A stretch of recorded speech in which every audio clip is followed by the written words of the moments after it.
All right, looks like we are live. What's up, fishing fam? Welcome back to the Fish McGramps YouTube channel. Today we're live. Got the Starlink going. We're out here on Patoka Lake chasing smallies. Smallies. Never slime the boat with a smallmouth bass. That's the one goal for the day, is find some smallies. We'll run into some greenfish here and there too, but just back fishing in here or maybe next spring, who knows. But we're in the boat today. With the boy and the daughter-in-law chasing some crappie, bluegill, and so forth. But for today, Friday, we're gonna go live for a few hours down here at Patoka and see what we can find. Let's shut up and get to fishing.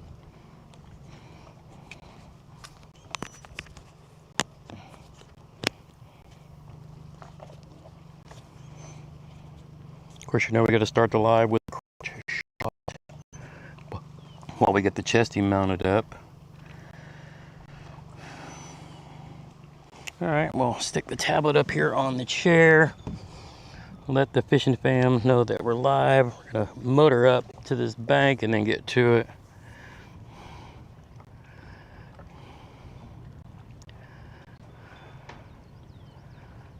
Well, come on, let me get back to my Facebooks. Gonna get up this bank and get some bronze. I don't know if the wind's gonna pick up today, but it's not supposed to rain anymore until like after midnight tonight, so we shall see.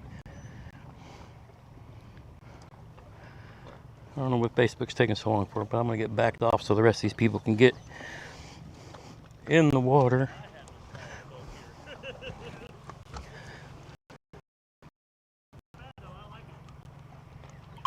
Get the back camera on in case we catch something big. Get another angle of it.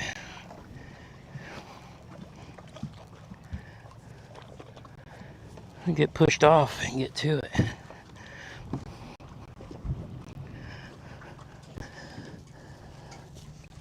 We're still breaking down this section of the lake. Got some big rocks. I'm guessing the fish are probably out deep, but we're gonna see. No live scope on the boat yet. Still our 5-inch helixes. Get my net up there where I can reach it.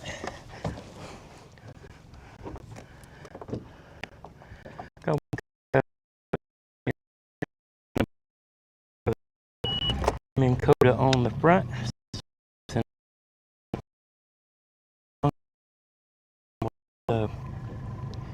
Fishing around, finding out. But we will get out the way. Yeah, he's gonna dump her in the water, so we're just gonna shoot over here real quick and then work our way up these rocky banks. We got a few different points we're gonna check out. We're gonna hit the marina. We're gonna bounce around the lake looking for the smallies, but we got rocks all along this bank right here. So like I said, we ain't going far. We're gonna shut up and get to fishing. Where'd I put my phone? All right, it's in my pocket.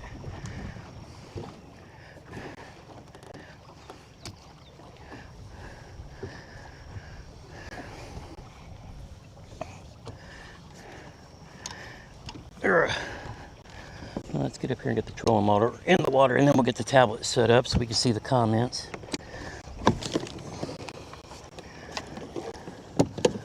We just gonna fish around and find out. All right, chair back to me. Tablet out the house. All right, here we go.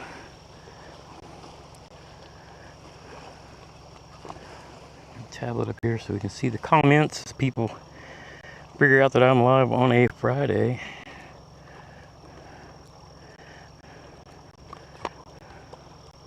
Oh, I gotta get my tablet down in the spot it belongs. So there we go. Now to grab. There we go. Oh, hey. Yo, I gotta get off the bank. Look at all those rocks in the water. Oh, that looks good. Let's get backed off so we can actually fish this. Fish around and find out. If I can get back into Facebook.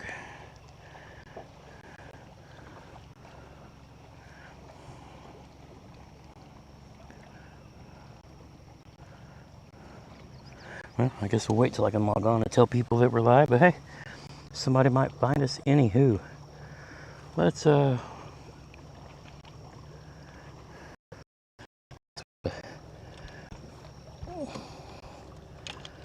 want to throw this urchin a bit. I got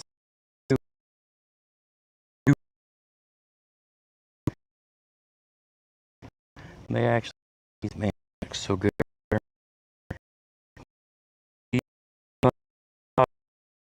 And they got a hole at the top of the bait. You skin hook a little bit of the material, and then you go through the hole, kind of hold it there,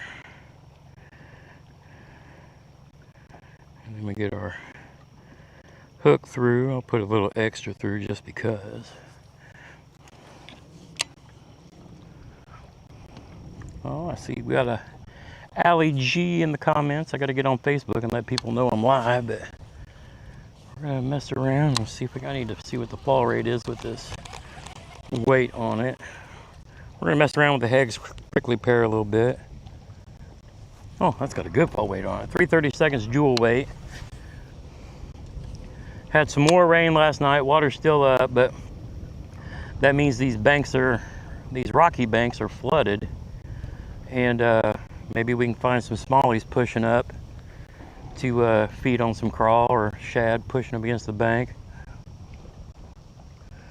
There's Shane. Yeah, there we go. Only got the largemouth down there in Florida. I get that. Need to get my phone logged on so I can let the fishing. I don't know why my phone is not logging into the Facebook.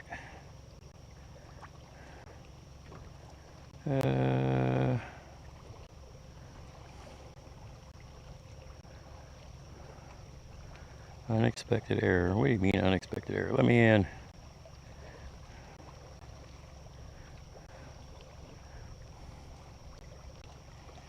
Looks like Facebook booted me out. I don't know what I did. I ain't live on Facebook. I need to put the phone down and catch a fish, though.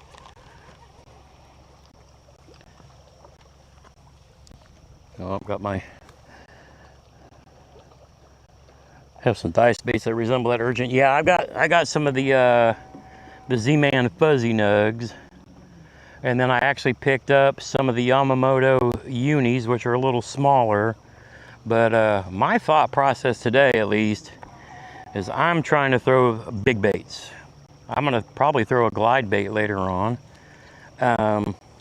My goal is to try to catch like some bigs, and so I'm gonna throw some bigger baits.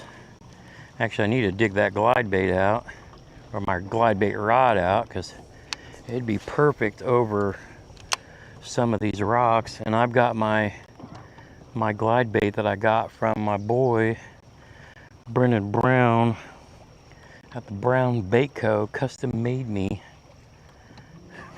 But I ain't gonna lie, I'm afraid to throw it with all these rocks.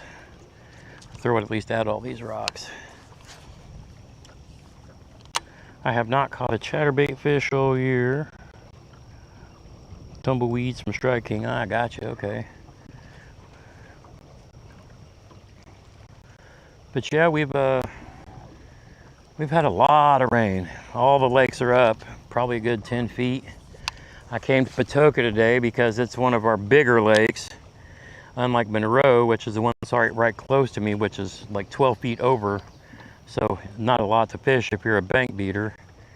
But at least down here at Patoka, the banks are, all rock, a lot of rock to them, a lot of rock wall. And so it gives you a good shot at at least having structure, stuff to fish. Don't want to lose a nice glide bait, yeah. Also have some off-brand ones. Yeah, I actually just ordered some off of Temu, because I got some people wanting me to compare like the name brands to the knockoffs on Temu. But I get the feeling a bunch of the stuff I've seen on Temu for maybe half the price are the exact same baits out of the exact same factories. almost in the exact same boxes with a little bit different label on it. There was a little nibble, but that's why I'm throwing the big one. I'm not trying to get a little bite. I'm trying to find me a big smallmouth. My biggest smallie is about 4.5 pounds, and I'm actually a kayak fisherman, and so we measure everything on a measuring board. So my 3 biggest smallies are all 19.5, and weight-wise, they're all over 4 pounds. My biggest was like 4.5 pounds, and that was up in Wisconsin. But I have not caught yet a 20-inch smallie, so that is one of my primary goals this year, is to catch a 20-inch smallmouth bass.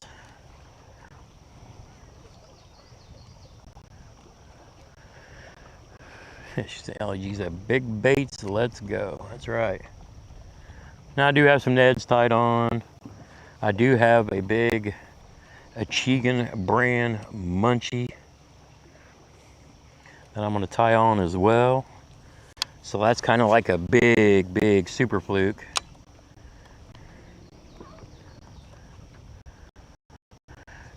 And I got some Neds, I got a finesse jig, I got a chatterbait.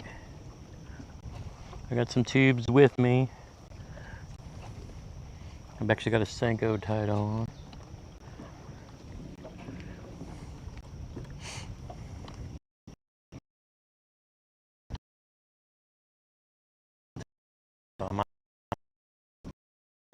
I was just hitting this right away, but I don't want him to get to my bank before I get there. I mean, he's out in the middle scoping.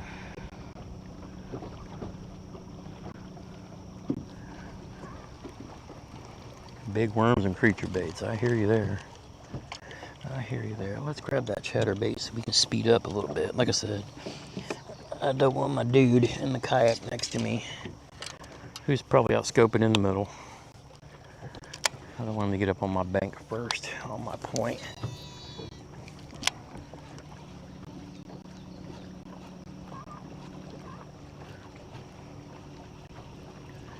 So we'll kind of burn it.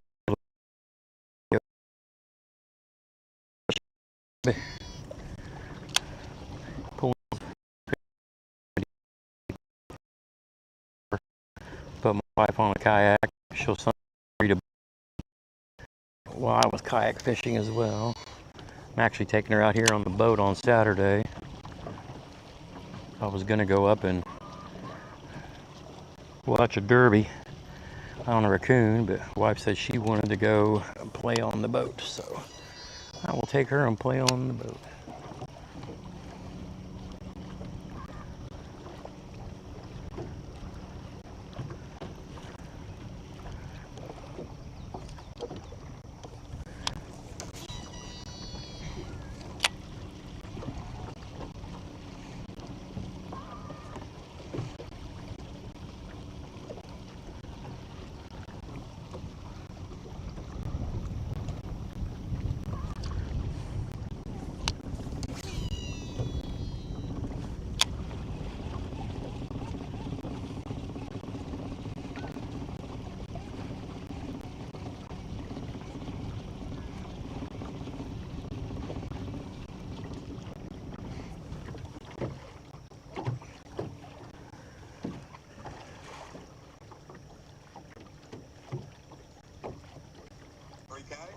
I'd be shocked. Living in prison is 4K, guys.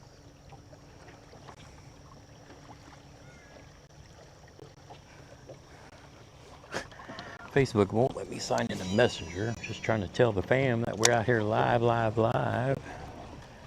Just trying to tell the fam live.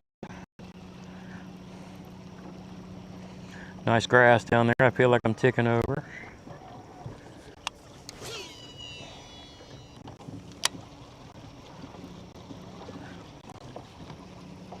Yeah, he's out scoping in the middle.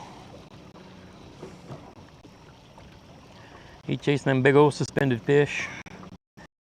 Ain't got scope on the boat yet. Not on this one. We've always had it on our kayaks when we're tournament fishing, but Don't have it on this one. So we're fishing old school, beating the banks. Might go to the arena, skip some docks, throw a Senko around. Gotta throw that cursed frog.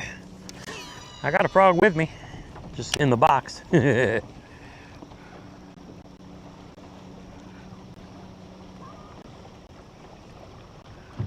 Boating is great when the weather's great. That is faux show. Yeah, she likes to lay around in the back, read her book, get some sunshine, and I will be happy to oblige. My goal this year is to spend more time on Monroe and Patoka to try to get it figured out a little bit for some future kayak tournaments, since I never really spend much time on them. I always like to fish smaller bodies of water when I'm in the kayak for like month-longs, but now that we have the Indiana Kayak Bass Nation, that dude's gonna go right to the point that I'm working my way to. I knew I should have just went there. Damn it. That's what I get. I was like, well, we'll fish this rocky bank on the way up, but he's going right to the point I'm going to. I knew I should have just motored up there and start every time. I think I'm gonna get a long run and be able to fish my way up to it. I let myself get cut off because I'm stupid. He's going straight to the point that I'm going to. Look, see? Straight to it. My dumb ass should have done the same thing. Should have done the same thing, but nope. I just gave up the whole juice. I'm gonna have to fish behind somebody else yet again when I could have went straight to it. My own damn fault. My own damn fault. I figured I'd fish up to it, but he's just gonna come on right in, knowing that's where I'm going. Cut me off, beat the point up, because they don't give a shit.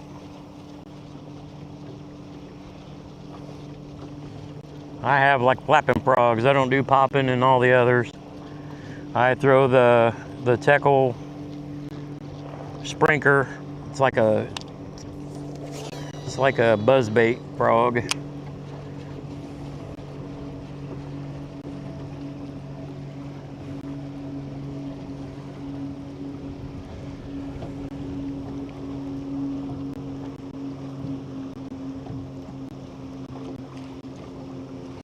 Well, that's kind of what I'm doing, is trolling my way up there. I'm just steady moving, but I should have went straight to it. They figure he's not there yet. That's not where he's going, even though I'm sitting here moving that way. They're just gonna move straight up to it. But that's fishing. That's fishing.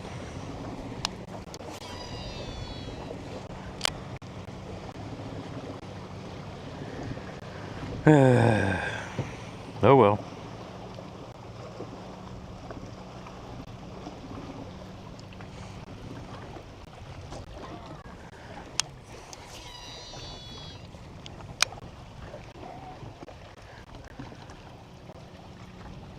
He probably just assumes I'm crappie fishing, because that's the type of boat this is.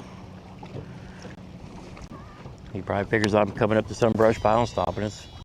Like I said, it's my own damn fault. I didn't get up there and start the bank and start working the bank. It's not obvious to how I'm fishing, so it's my own fault.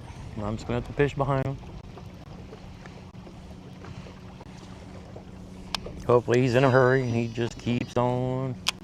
He's moving up the bank pretty quick. I'm gonna actually sit there on that point for a little bit.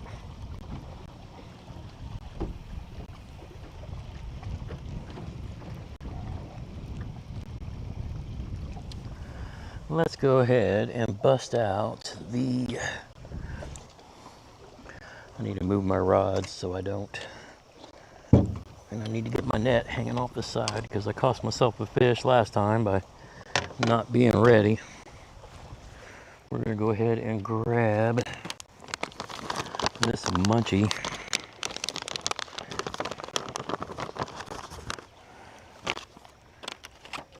Grab this Chicken munchie. Big old fish snacks.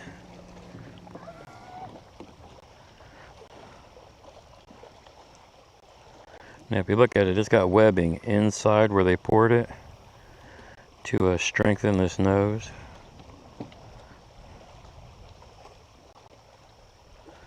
I'm just going to get enough in there to get it and grab it.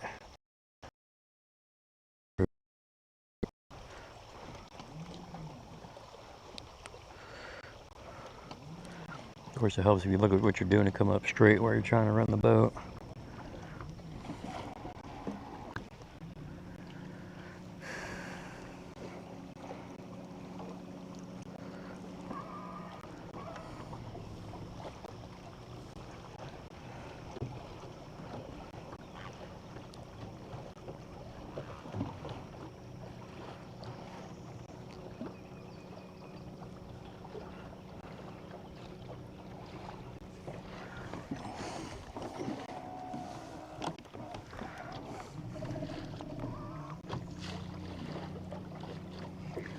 Alright, this has got a spot for to put a nail weight in, which I need to do.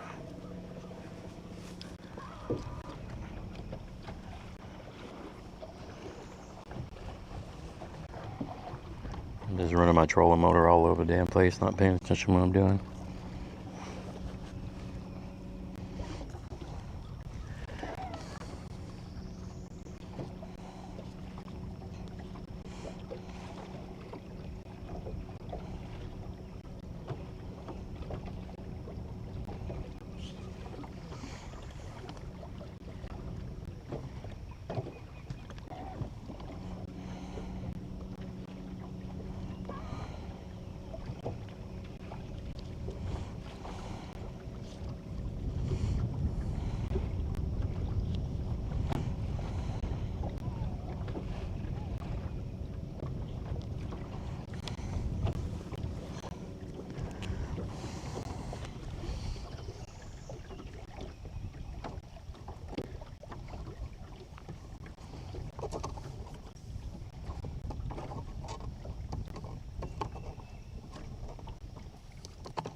I don't want a code on WhatsApp. What the hell?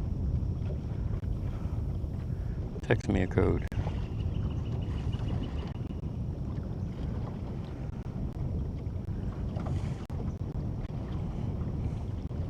Oh, I should have had them email me instead of text it since I got... Might take a while.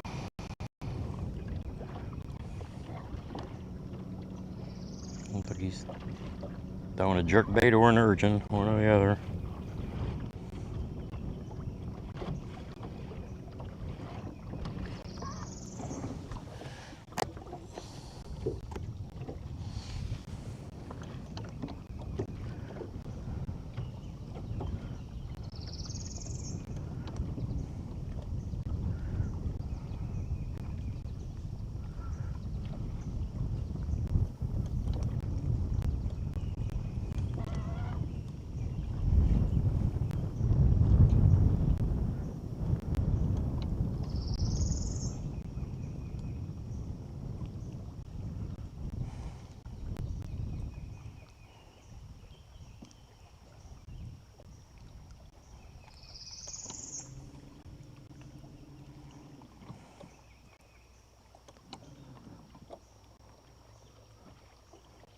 I don't want to create a new password. What the fuck, Facebook?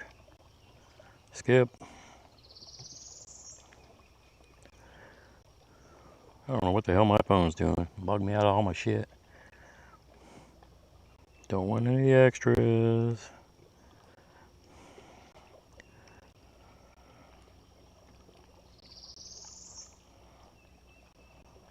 There we go. Alright, let's see if we can find this nail weight for this bait.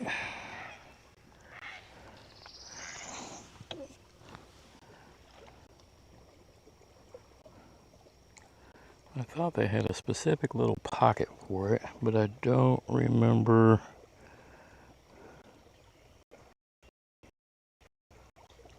No, there it is.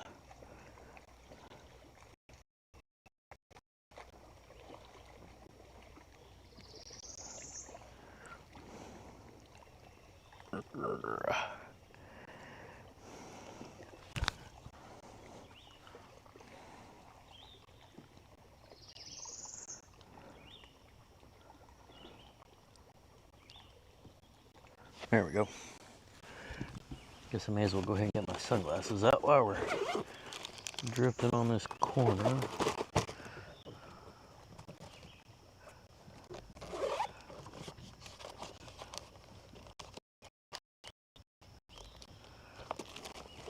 If I remember where I put them.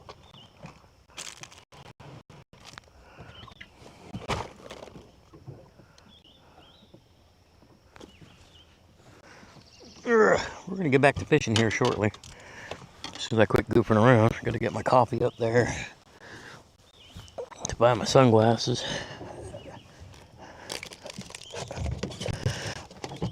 Give myself another hernia trying to get my sunglasses out. Alright, take a knee, Gramps. Don't fall out the boat. Grant will beat your ass.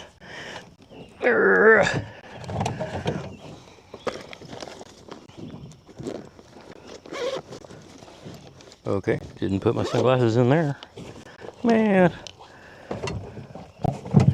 I know I didn't leave those in the truck. Not in the Smallie bag.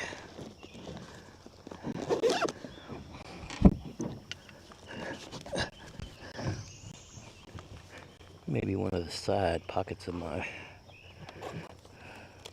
drift bag here. Maybe, here we go. Now we're talking.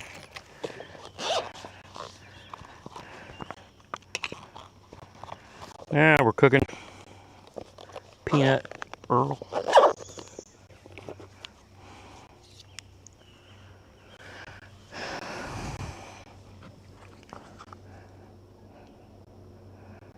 Hey, we see Crawler Dude in the chat. What's up, my dude?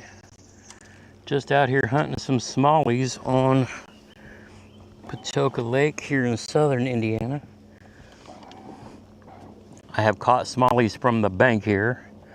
I have caught smallies from my kayak here. Have never caught one out of my boat. Of course, I don't fish out of the boat a whole lot. Normally, that's like bluegill and crappie fishing with the grandbabes and the kids. But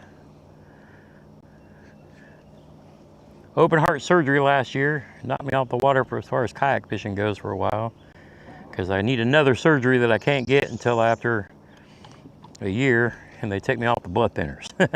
So hopefully this fall / winter I can get off the blood thinners and get my hernia fixed.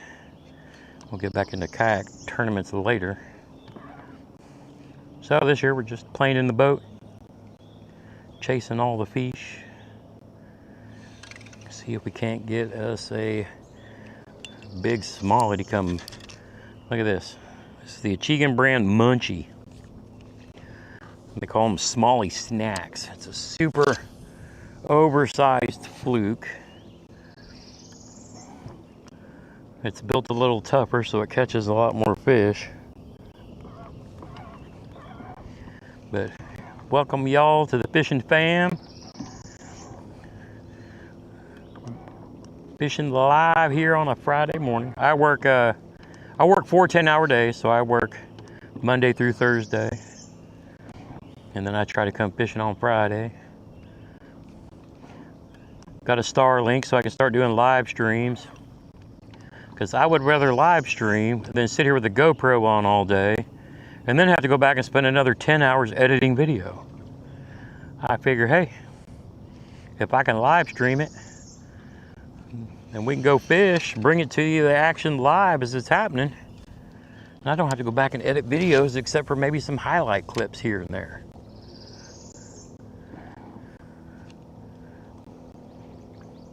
But it's the second biggest lake, I think, in Indiana.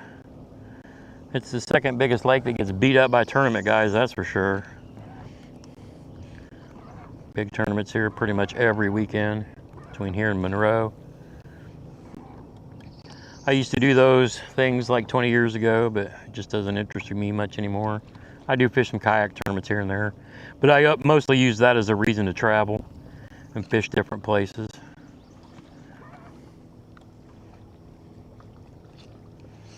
Hasn't seemed to be anybody chasing like our like moving baits. So let's grab the old jig, drag the bottom a skosh. See if we can get somebody wanting a snack. Get the boat toward it. We're working this point. I got a little Strike King finesse jig with a Berkeley Super Trooper. We're gonna mimic a crawl. We're just gonna let that fall. It's a very lightweight jig. I'm just gonna try to drag it along those rocks. Kind of watching the guys ahead of me too, see what they're doing and what they're fishing for. Heck, they could be crappie fishing too for all I know.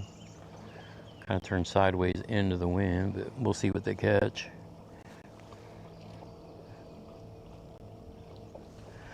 Been going by once a week and loving that idiot. Yeah, a few there.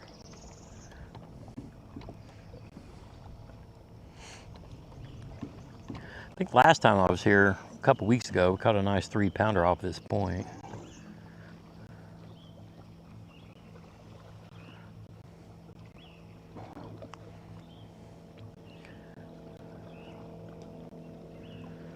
Now, since we are kind of transitioning into summer, if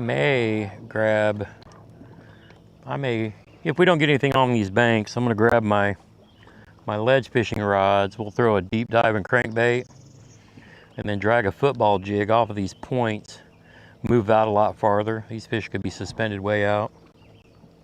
Since I wasn't able to fish all spring, I don't know where we're at as far as, spawn, post spawn. I just got to kind of go with what I know. Water being high, we're starting to transition into that summer pattern. So big 10-inch worms, wobble heads, deep diving crankbaits, football head jigs. Thought that was an eagle coming off there, but it's not. I'll dig out some big tubes. We'll just drag these ledges, maybe a Carolina rig.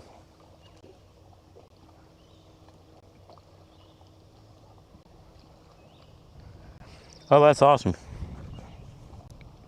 Appreciate that, Shane.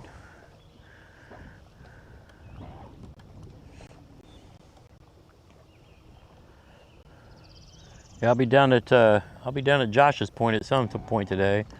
Still kind of working my way up through here. Got the wind blowing in my face, so we'll try to hit this for a bit.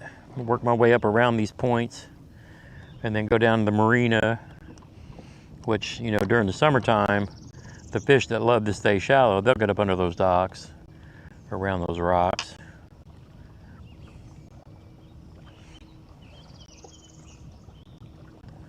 This might be a little bit too finessey of a jig to be thrown on this point. This is more for about beating the rocks. Probably end up putting our one of our bigger tubes on this later. But we'll kind of see where they're at and what they want. Again, it sucks for me letting these guys pass me and then have them come up and beat this whole bank up before I get to it.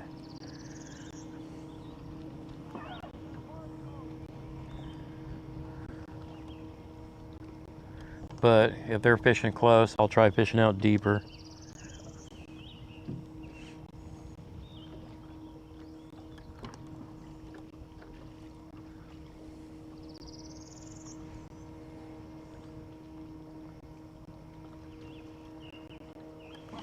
I can feel that jig coming through the rocks, just kind of crawling over the top of them. Josh is working, yep. I figure a lot of people working today.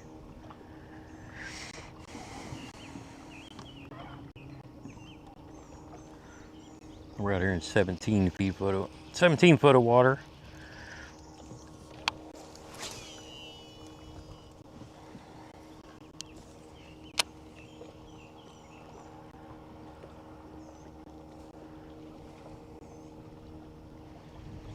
I should pass those guys and go up to that next point, but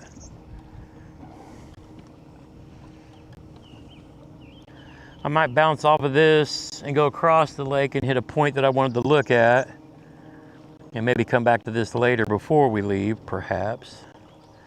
That might be the play, since I let somebody get here before me.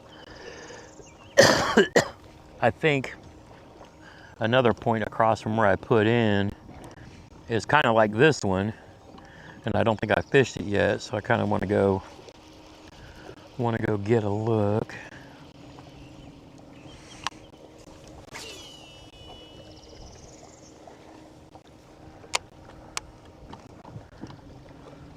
These guys up here might be parked and crappie fishing. They ain't gone around the point yet. Of course, with the wind blowing like this too, these waves are going to pick up if it stays constant, so I might need to get around the corner into the marina where I'll be protected. I just want to see if I can't get a fish to pick up this jig off of these rocks. Kind of just dragging it like a crawl in and out of the rocks. Josh says maybe. Yeah, I gotta take Grant out on the boat tomorrow, so I'm gonna take the kids crappie and bluegill fishing in the morning, and then after lunch I'm gonna pick her up, take her up to Monroe and let her play around on the boat. Let her sun herself on the back deck while I go scope out probably around the dam again.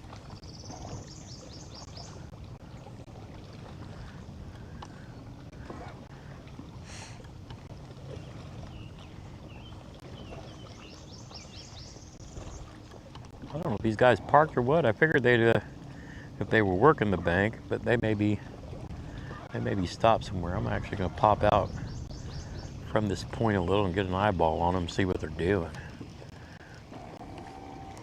It's always good to learn.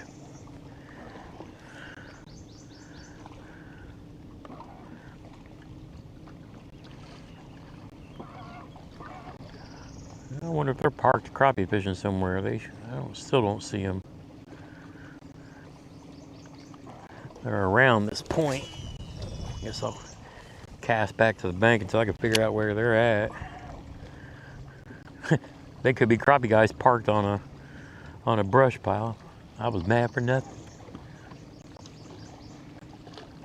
Still around the corner.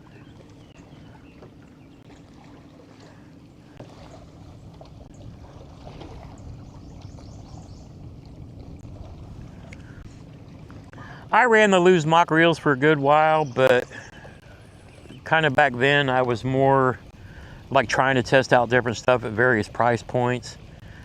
And I love Lew's because a lot of people may not realize this.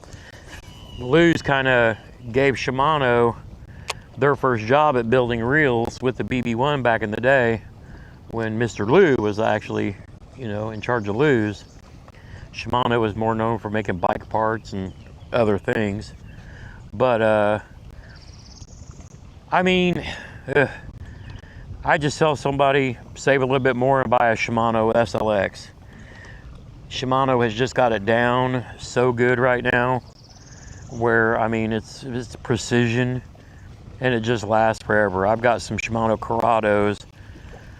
Well, I got one Shimano Corrado from like when I fished tournaments back in the early 90s, and it's still a good reel. So I've pretty much, don't get me wrong, if somebody's getting started, I'll tell them to go buy a Lew's mock combo just to get going. But these days I'm just of the mindset of buy once, cry once. But they get the job done, don't get me wrong. I don't know if I'd buy a used one off a marketplace, but somebody might have got sponsored by somebody else and they're just looking to dump their stuff.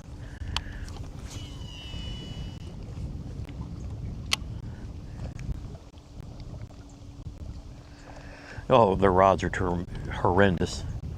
I don't know how anybody that fishes for lures and Strike King fishes with those rods. I just don't get it. I have had every brand of rod that Lew's makes, because I had a relationship with Tom Brubaker when he was at Lew's, and I like their reels a whole lot more than their rods. Like I said, I don't know how those guys fish with them. I'd go buy a Dobbins. There's a whole, yeah. Ugh. Yeah, their rods are just, it's like fishing with a dead stick. The reels I could see, but if I was going to put a Lew's reel on a Dobbins rod all day, every day, but no. We had a little tap there, but that might have been a bluegill tapping at the tails. I'm out camping. Oh, that's awesome, dude. I need to get back out camping again. Me and Jeremy and Matt, Freedom Squad guys, that's gonna be one of our goals, is to get together and pitch a tent, spend a weekend somewhere. Them in the kayaks, me in my boat. Just the three of us this year. This last year for all three of us has been like insane. Matt had his heart attack last year, and then he's got some family stuff that he's finishing, working on. And Jeremy's been back and forth with the VA trying to get his stuff settled. And of course me with the open heart surgery last year and so forth. It's like all three of us have been kind of required to kick back on the traveling and take care of real life shit first. But we're constantly in touch, and yeah, I think, oh, there's a little, see my rod tip jumping, but I think I had a bluegill or something small pecking at it. And they'll go after the tails of my crawl if they think something's threatening me. So these guys must be around the corner crappie fishing, because they have not moved.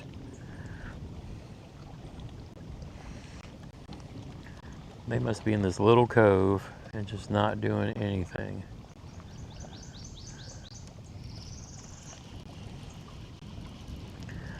I'm trying not to throw behind me so I can drag through the rocks, but I need to back off. I'm in 7 foot here.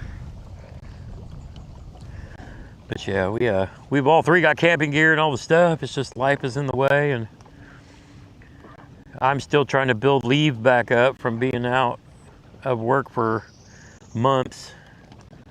I think last I looked, I had 2 sick days saved up and maybe like 12 vacation days. But I keep having to use my sick leave for follow-up appointments and all of that. But I'll get some leave banked up for emergencies again, and then maybe start trying to camp. But we could maybe do like a Friday, Saturday trip or something. Of course, now we waited till it's starting to get hot again, but life is life. You know how it goes. I will retire one of these days and just go camp and fish when and where I want. My wife don't care. She lets me go play as much as I want to. These guys are sitting up ahead of me. Looks like they're fishing a pile.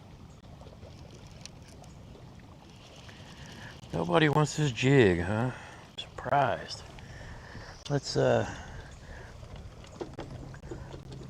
Let's grab the old prickly pear again and see if we can't get somebody big to come up and play.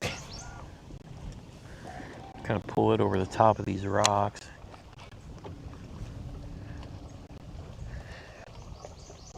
Been camping for a week with a Boy Scout group. That's awesome. We did a lot of the scouts when I was a kid and when my kids were kids.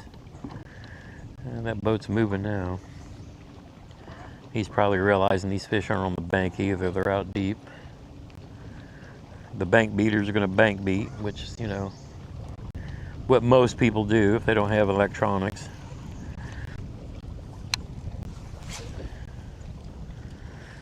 I bought a used live scope setup.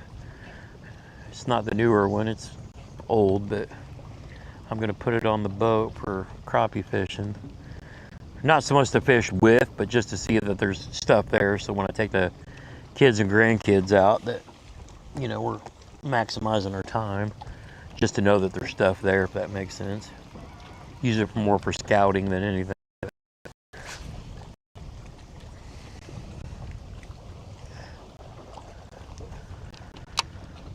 Yeah, that boot's moving on pretty quick.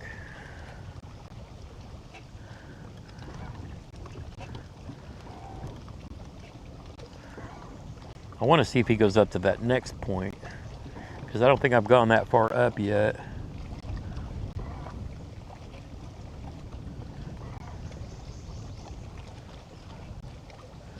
But I know we get a fish to munch on this, which is funny. I actually caught a bunch of fish on this up at Monroe, and that's always like the Dead Sea for me. And I wasn't there but for a couple hours after a VA appointment last weekend.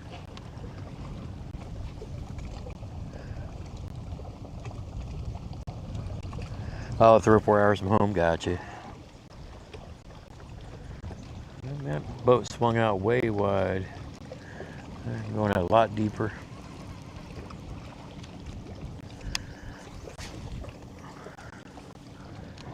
The wind's starting to pick up too. I might have to... I checked the weather. We weren't supposed to get rain, and it's not even supposed to get hotter until later.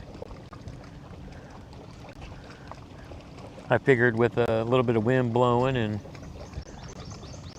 you know, some waves going, it'd kind of stir the water up a little bit, maybe get it active. Of course, I didn't get out here till late. I slept in today. It's been a long couple of weeks at work. We've been going through this freaking inspection that we get once every 3 years, and it's like my biggest nightmare. But I think we got through it pretty well. A few things we've got to fix, but it is what it is.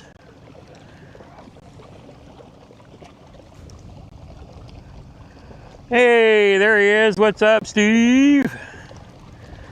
Mr. Get Your Fish On. If you guys aren't subscribed to his YouTube channel, you need to get over there. If you like to track the latest in the world of bass fishing, Mr. Steve Get Your Fish On is your go-to source. He has been involved with the industry for years, back since the days when we were doing fish radio stuff. These days everything's on the internet and Spotify and podcasts and all that. But Steve is the man with the plan, telling everybody what is going on. He's one of the channels. When I couldn't go fish, I really didn't want to watch other people fishing, but I still like keeping up with the news and who's doing what where. And Steve is the go-to source for the latest in the bass fishing world, across Bassmaster, MLF, MPFL, all the stuff and things.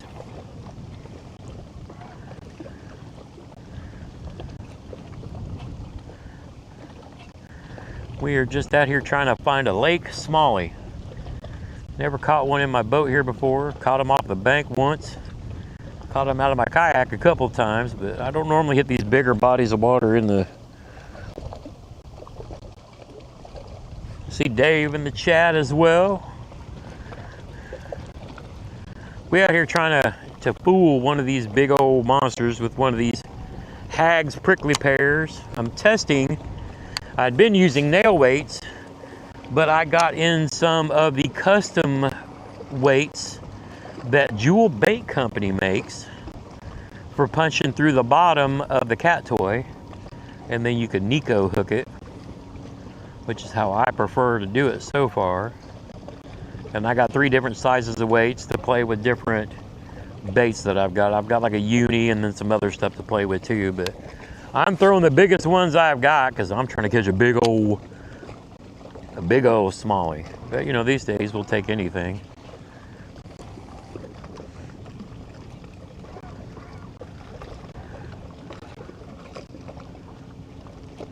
And you go down the marina and skip this around the docks.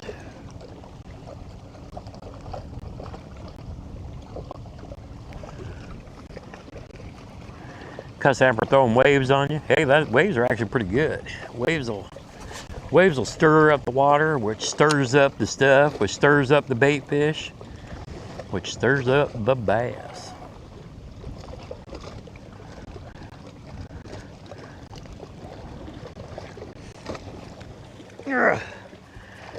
Got the old Freedom Squad Yeti out here.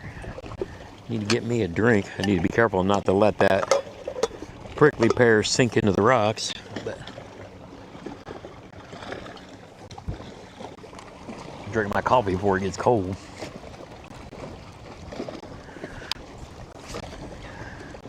I caught some fish on this, listening to what other people say last weekend. Kind of fishing it like a Senko and a jerkbait. Kind of fish at places where you throw a Senko, but pop it like a jerkbait. After it falls, that wind is starting to pick up. I don't think it's supposed to rain anymore, but we might have to head down to the marina because it's on the bottom side of this, and it'll get us out of the wind before it gets too bad. But I'm gonna keep trying, at least try to make my way up to this point. I don't want to be up here rocking around so much with the boats going by, and then, you know, it actually throwing waves at me. Because I still got to be careful with my movement. Come on. I just need one smallie coming up here looking for a snack. But knowing them, they're probably out there deep. Out there in their deep haunts. I just need one shallow running dude to come up and say, hey, I need a snack. Come up here and bite my prickly pear. Try to work this point a little slower. I want to get it up over those rocks, and then we might back off and drag a jig out a little farther.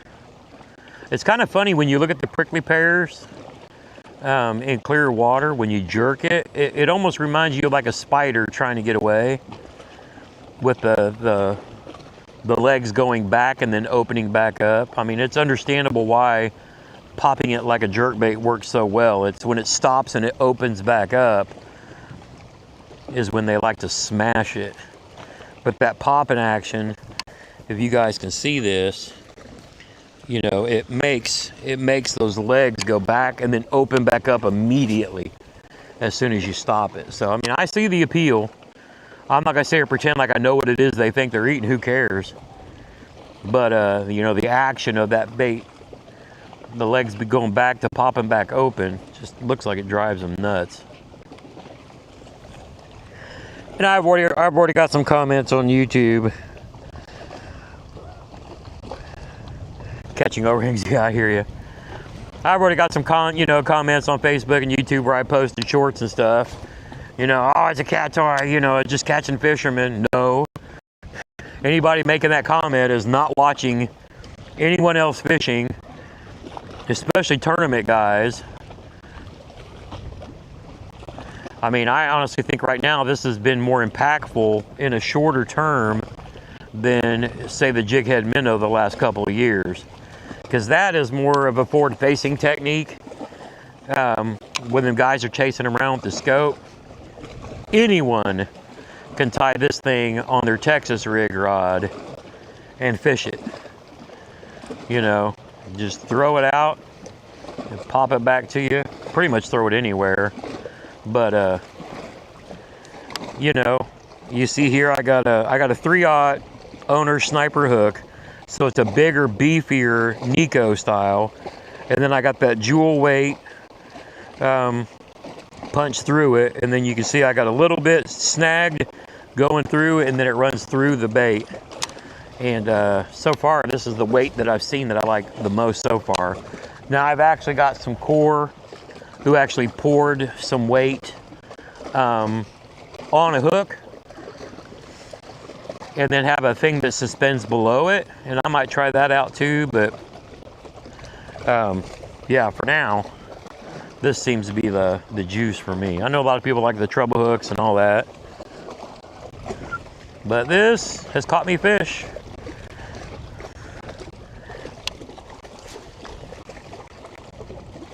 This has caught me fish so far, and I like the way it works, so I don't have a need to go buy a bunch more treble hooks right now. I did lose one on it last weekend, but not what you think. I actually was throwing it on a spinning rod, and I didn't retie the leader from last year. I just tied it on, and I knew when it rubbed the boat dock that I was in trouble, because I knew I should have put a new leader on. And I heard that where it was pulling, because I took too long fighting the fish and didn't get my net out fast enough. And I was on the phone with my brother, and I played that fish for probably a minute and a half while I was trying to dig my net out from my rods behind me. And as soon as I heard it pull, it was like pop. So now we got our net hanging over the boat where we can get to it and not goof around and lose the fish. And no, I'm not boat flipping anything. I haven't done it enough to warrant doing that. And still jacking with the hernia. I'm not trying to reach down in the water, so I'm just get them to me, get them in the net, and then lift them up with two hands. Where are we at? We're in 11 foot of water out here. Okay. I need to play these rocks. Boy, I know at some point in time these smallies just love being in these rocks, but I mean, that doesn't mean they're there now. But hopefully I can find somebody laying around down there and just get them to come up and munch. Hell, I don't even know if smallies. Well, yeah, I do. Josh caught a big one on a smallie earlier this year, like a 20-incher.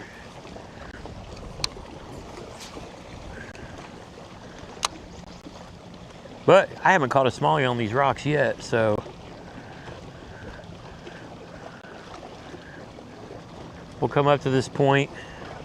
Now I'm gonna go try another spot that I've seen some rocks on that I haven't fished before.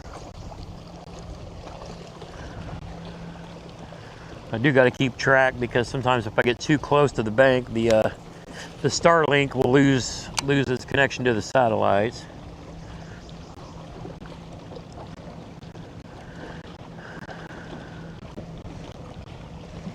I need to go back and forth between this hag, the prickly pear, and the actually this water's got a little stain to it, so let's grab the old Achigan munchie, the big old munchie, which is like a super fluke. I probably should be throwing this on a medium heavy as well, but I've got it on my Senko rod. But I also throw flukes on this too. This is kind of a chartreusey, kind of dirty bottom. Oh, I saw some bait fish jumping. That's a good sign. What are we in? We're still in 13 feet out here, so.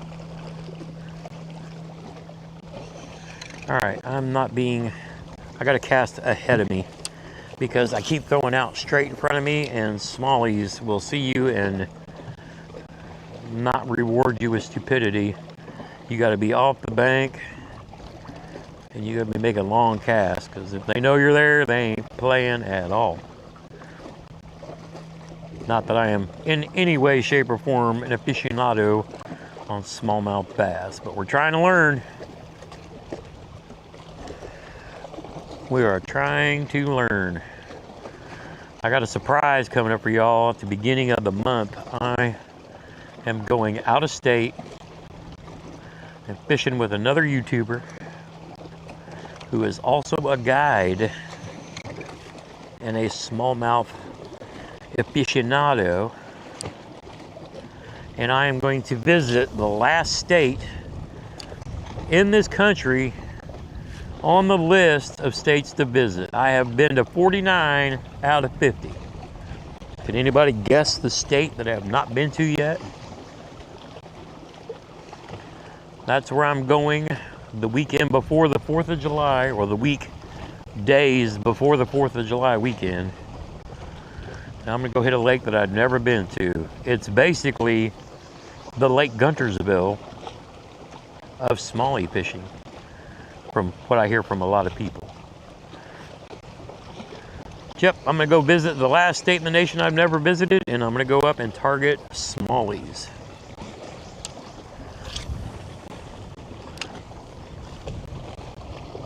So that should make for some fun videos.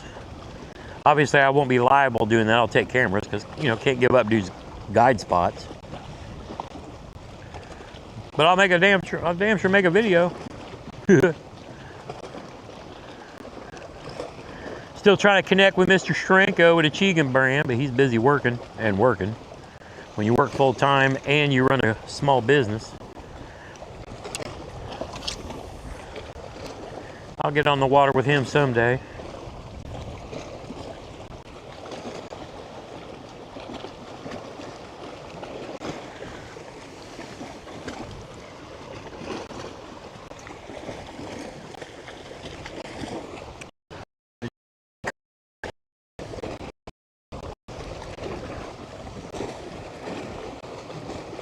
Boy, it just looks so fishy. Of course, that's probably why everybody fishes it, beats it up. Them fish are like,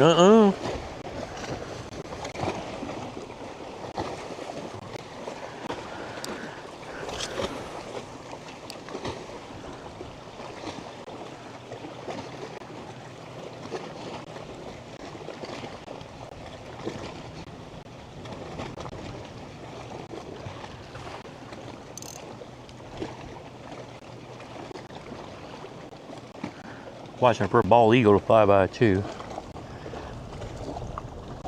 I don't know if I still got signal or not, so let me refresh the chat. There we go. Make sure my screen's come back up.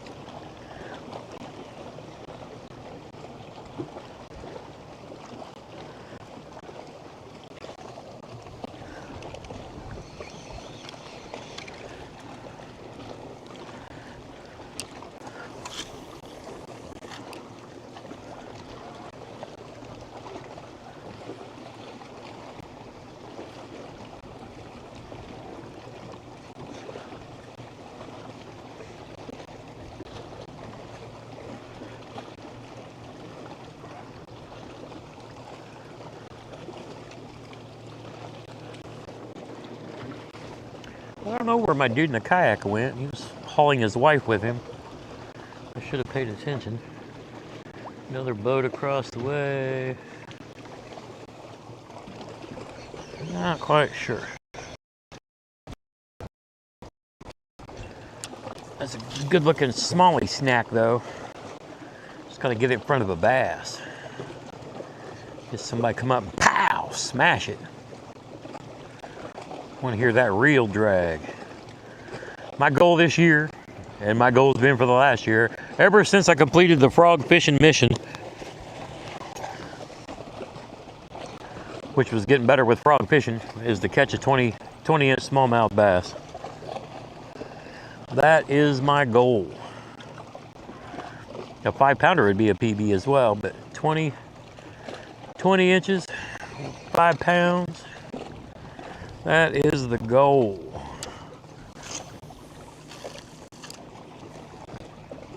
Try to stay off the bank a little, get out here a little farther, see if I can get somebody in there. Somebody cruising along that rock wall just says kapow. Try to slow down a little bit so I can play with the wind. It's up and down.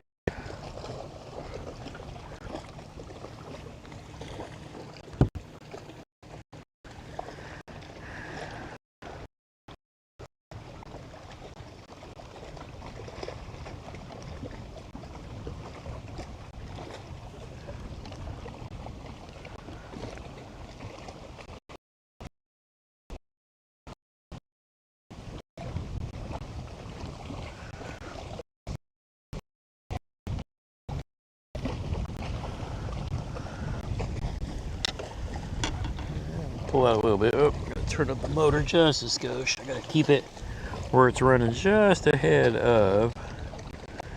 See if I can go to me, you channel, make sure it sees me live.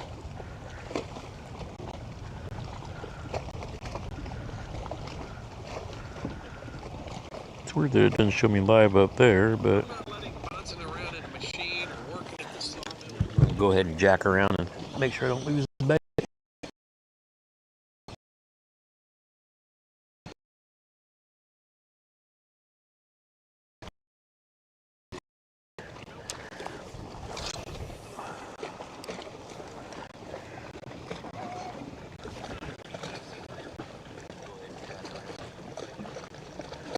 Alright, I was just pulling up the live on my phone to make sure I could hear and see everything okay. So far, so good.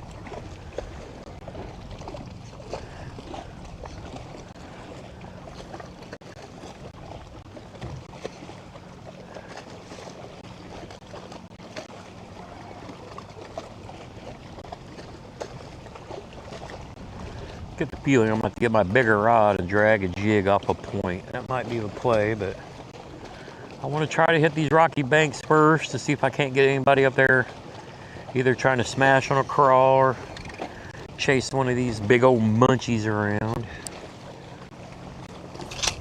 Uh-oh, let's not break our stuff. Let's make some good quality casts. That FG knot holds good though.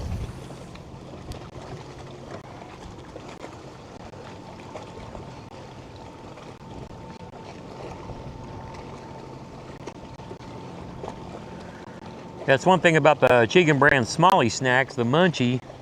They actually, when they pour it, they have mesh in the nose of it, so that when you nose hook it, it's actually like super solidifies that bait, that hook to bait kind of thing. That way, and it's kind of like the TPE material as well.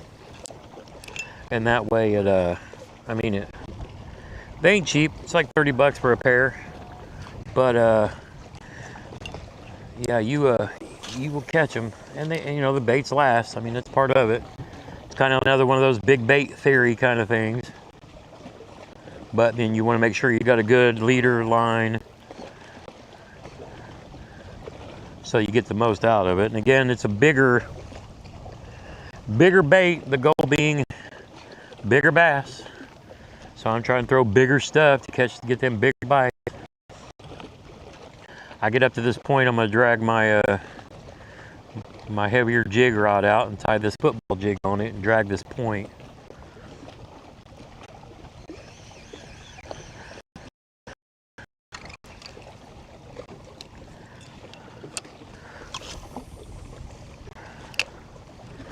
Just trying to find somebody cruising good stuff.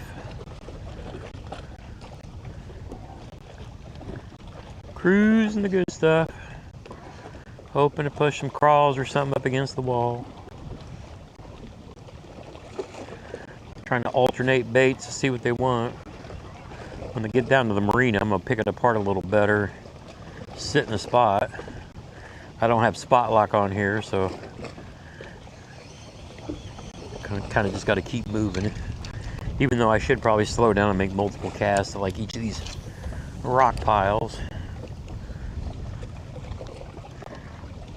I gotta kind of have to keep moving because the wind keeps blowing the nose of my boat around.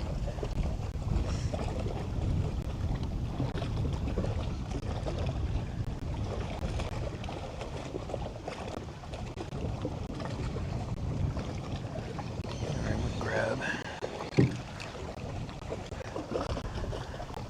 Yeah, we haven't thrown the Ned yet, have we? We gotta go super finesse. So I got my Cinco back there too. What in the hell do I have going on here?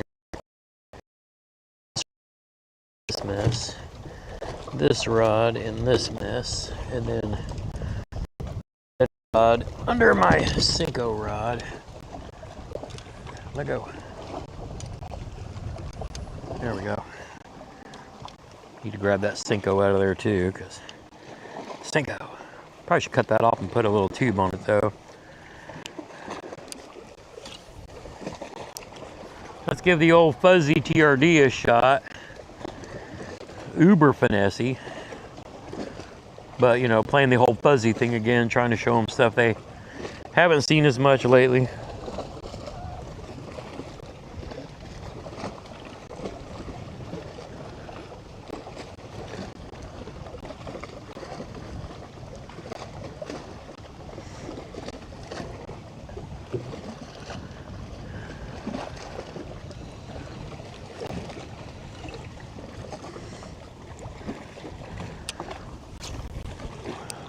Throw that in the trees. And really super casting, and it's like, ooh, because of the wind, but it almost threw it up into the tree. Let's not be doing all that.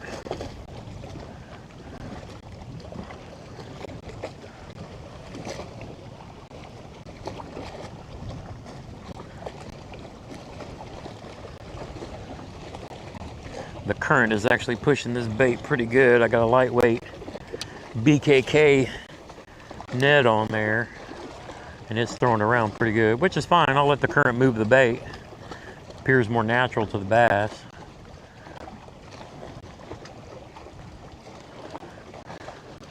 I think I need to tie a juvie crawl on as well. I can take the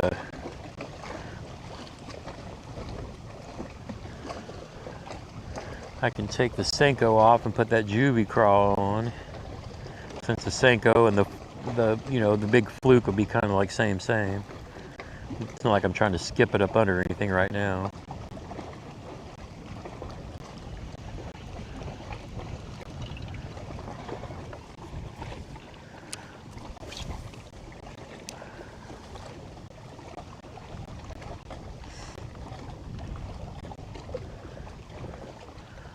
Lots of branches in the water, gotta be mindful of that. Uh-oh.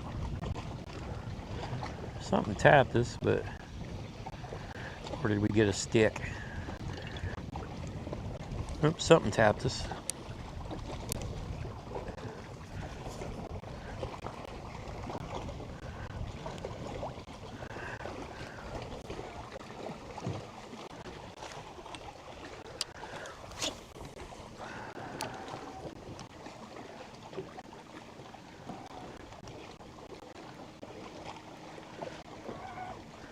This will be a little handier down where we're going, where it's just rock and there's not all the trash in the water.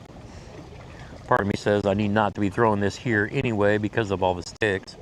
Need to pick that jig up.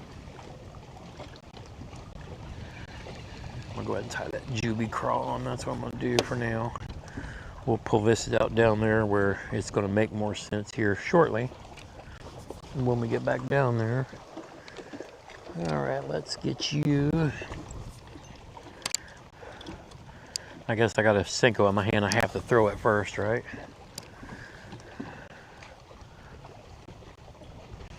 Have to throw it. It's a Senko. It's like my #1 go-to bait of all time. Senkos and jigs, pretty much.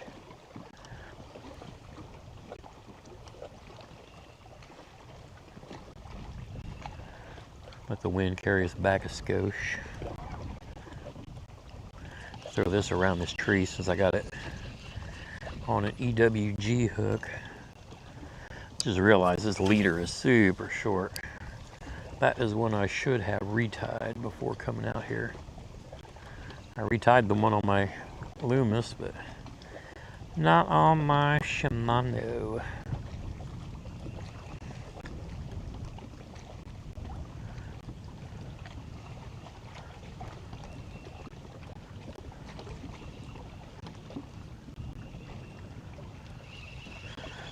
Senko around these logs should be deadly though. Yeah, look how short that leader is. That's ridiculous.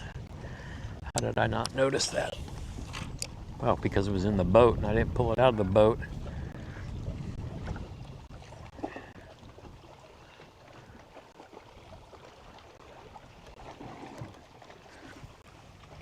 What leader do I have with me? Probably have to cut that chatterbait off and pull some of that off. Tie on a longer leader real quick.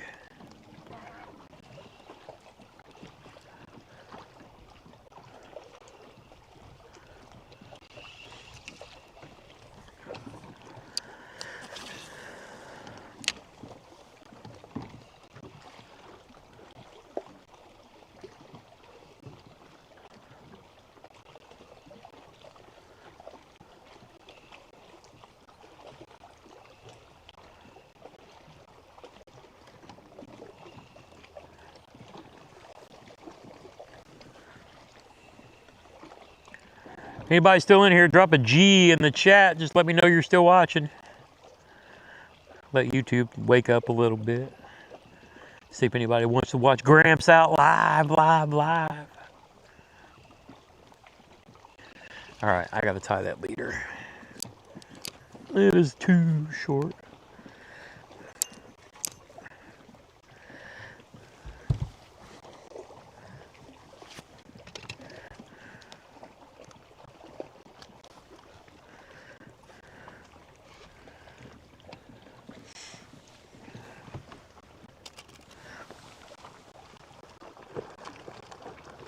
Alright, where is my leader line?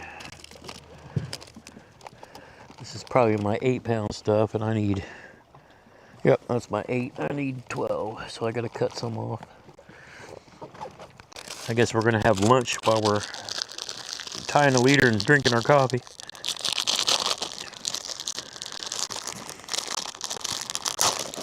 Not the normal protein that I eat. Boat snacks.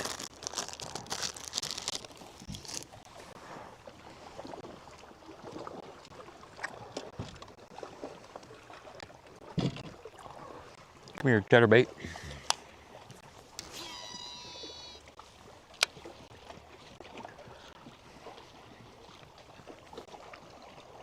Here we go. We got some G's in the chat. Say G's for Gramps, right? I know everybody's like, throw dubs in the chat. We'll just throw a G for Gramps. How about that? We're in 19 feet of water with a finesse chatterbait. I'm actually going to tie a different chatterbait on too, because I know the color that Josh likes over here. We'll go ahead and cut this one off for now. Set you off to the side. And I'm going to pull off some leader material. Part of me says tie an FG knot, but I ain't got all day, and me and FGs are slow as shit. So we're going to do the old Alberto knot. Where's my leader line?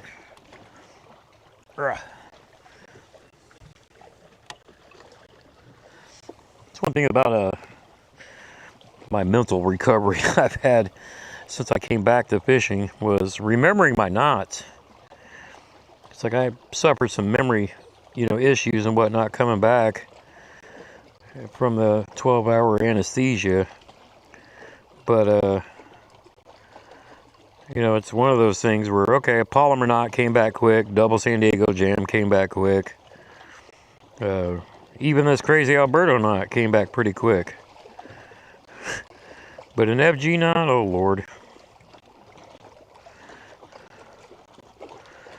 But we'll just give it the old Alberto wrap and run. It doesn't come through the guides as clean as the FG, but hey, it is strong as you can get. And it's what I tie when I'm on the water. Right, so that line needs to go back through the same way this one is, which means through this way and back out. Let's give her a little wetness. I'll tighten her down and give her some wet. Draw down tight, let it bite in, make sure we don't back into the trees. It's one handy thing about being in the boat versus the kayak. I don't have rods sticking up, so I don't have to be as wary of I don't have to be as wary of rods getting hung in the branches, but obviously you don't want to get trolling motor stuck in there either. Alright, we'll crank her down. We will leave a little bit. We'll leave a little bit as a strike indicator.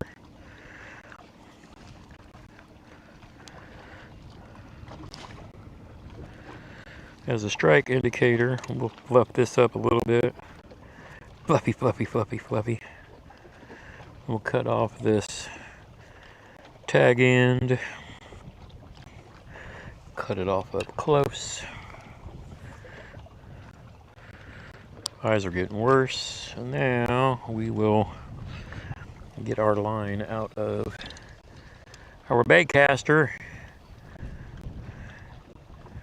And I will bring down about, nope, brought down too much as it is already.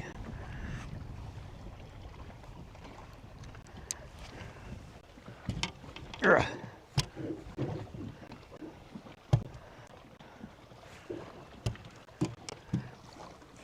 I didn't see the line go into the spool, and I don't want it down that far. So we will pull some of this back off. There it goes. All right, about that much is good. I will bring this down to about there. Beat the rods against the gunnels, which you don't want to do. And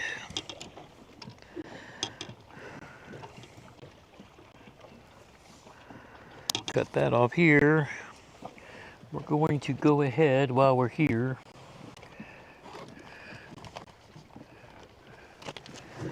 Grab one of Mr. Josh's favorite colors. I got this watermelon pumpkin with a painted blade.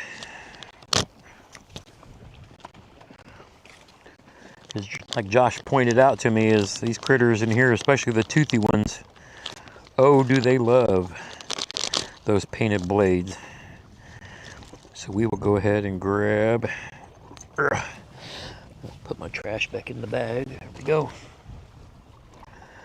We will bust out the old double San Diego jam for the Tackle Warehouse exclusive tungsten Evos, which I need to order more of before they stop producing all of the tungsten baits because of the prices. I need to order about 10 more of the various colors of these Tackle Warehouse exclusive, because I love the mini Evo and I love the tungsten. Wet her down, tighten her up, bust another trailer out later.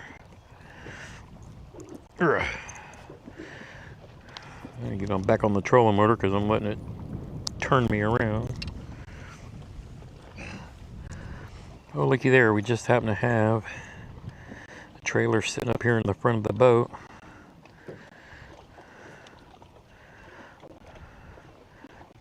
I don't think it's too torn up. Might still work for us. There we go. Call that my Patoka special. Oh yeah, that looks good. What was I tying on here? Oh, a juvie crawl, that's right. Bust out. Let's see, jigs and crawls.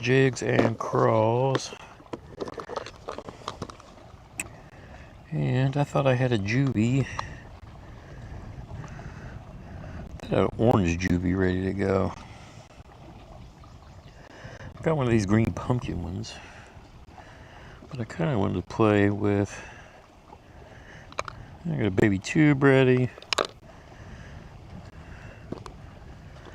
I want to play with one of these orange and green pumpkin. I gotta get turned around. We're heading back down the other way.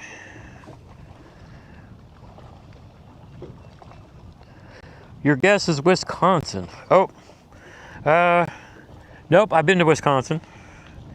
I actually caught I tied my PB lengthwise with 19.5 inches. 19.5 inches and over 4 pounds up at a kayak adventure series in Wisconsin a couple years ago with my good buddy Alex Deneau. We were fishing the team side of it. But Wisconsin is a good guess. But it is north of here, that is for sure.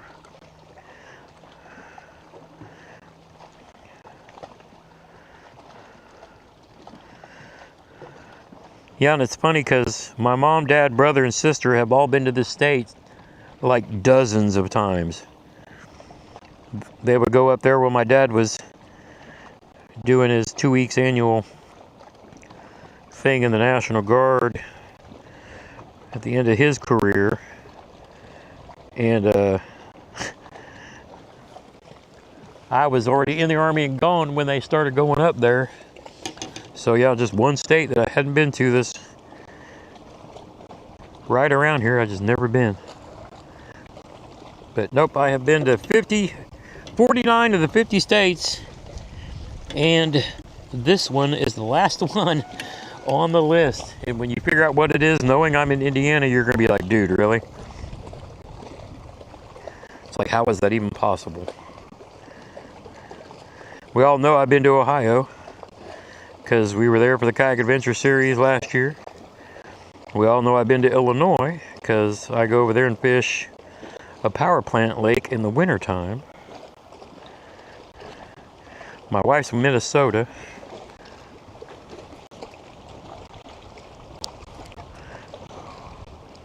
which we all know I was really looking forward to going to last year before my surgery. All right, let's get this Juby crawl. Come catch me a fish. I love a tube. I love a crawl. This combo of the two, a buddy of mine turned me on to last year or year before at the Susquehanna. All right, come on, trolling motor. Yeah, that wind is starting to pick up. It's blowing me back down the bank. Gotta turn the motor up a little bit. Grab me another bite of Pop-Tart and drink of coffee. And go fish this bank.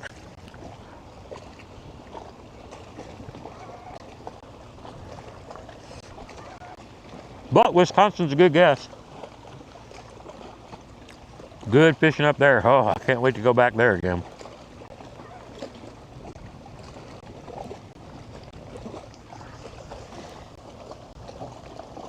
Iowa. I have driven through Iowa. Did that when I was coming back down with Shane. When we were moving him from Fort Richardson, Alaska, down to Fort Benning. Haven't fished in Iowa. It's a good guess. I should go up to Iowa and hook up with Mr. Debo. That's another great guess.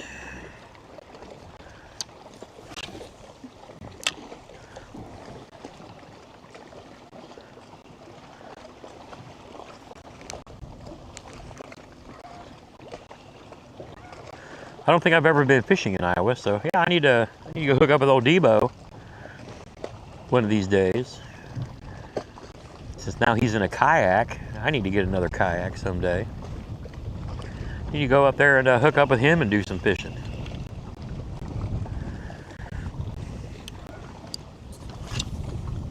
Met him in person for the first time at the Classic this year.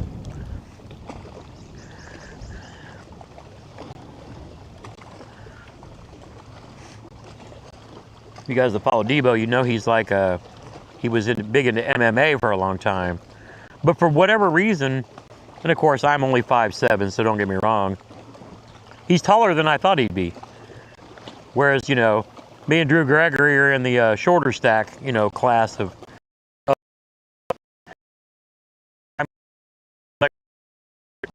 I don't know, 5'11" or whatever.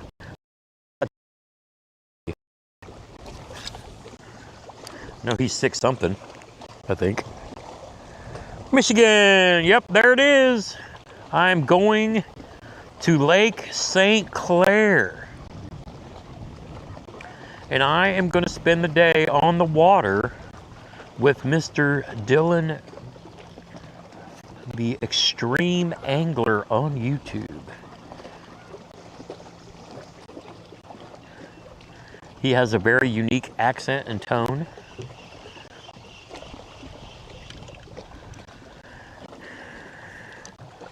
Which is, he doesn't talk like his mom or his dad. It's just a unique accent. I think he said him and his brother, you know, kind of have that accent. But yep, going up to fish with Mr. Dylan Grubb, Extreme Angler on Lake St. Clair. Take Debo a measuring board. Uh-oh, did he lose one? Or does he just not have one? I got several. I could take him a Fishing with Gramps edition. Or he just never bought one because he doesn't want to put them on a measuring board. Which, I mean, I get that too.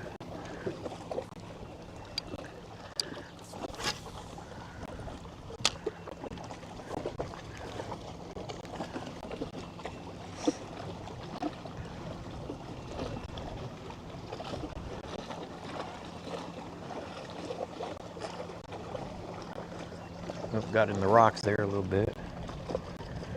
Got a boat coming straight across the lake at me. But you better keep... He might be going to the cove though. It looks like a houseboat.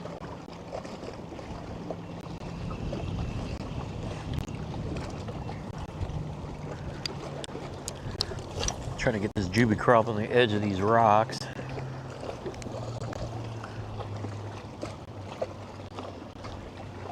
Yep, houseboat's going back into the cove.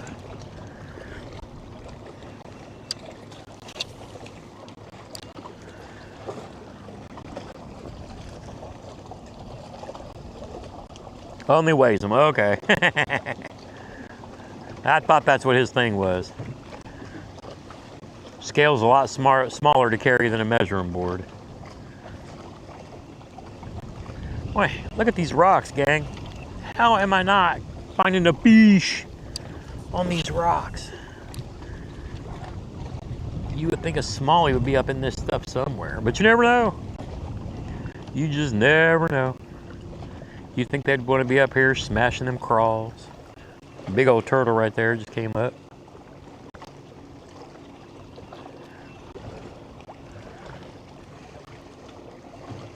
I've had friends tell me this bank is absolutely awesome. Sometimes I think you just gotta hit them, you know, at just the right time.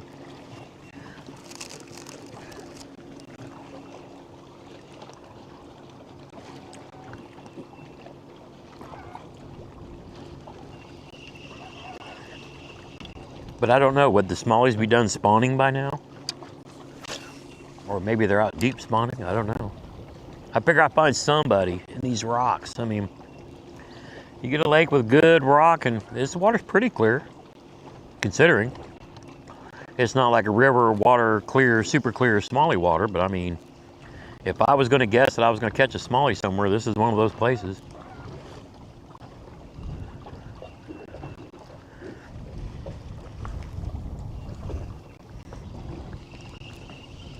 Figure somebody be hanging around all these rocks just looking for a snack. Looking for a snack. So I'm just trying to pop this drooby crawl along the stuff.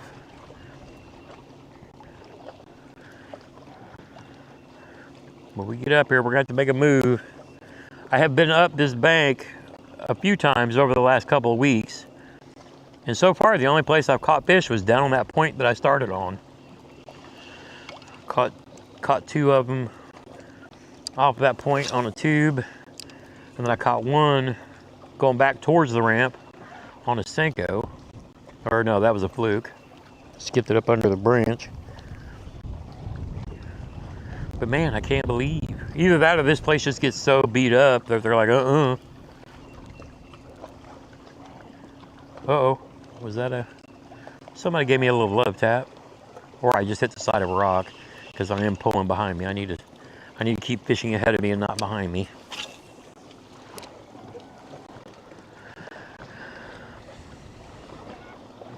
Looks like that pontoon stopped just around the corner. Don't know if he's parking or fishing.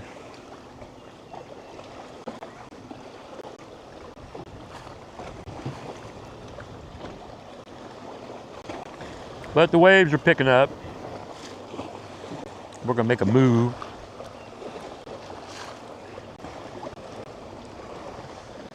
They're parked around the corner. I think they're crappie fishing. Or just fishing, who knows? Can't say what they're fishing for.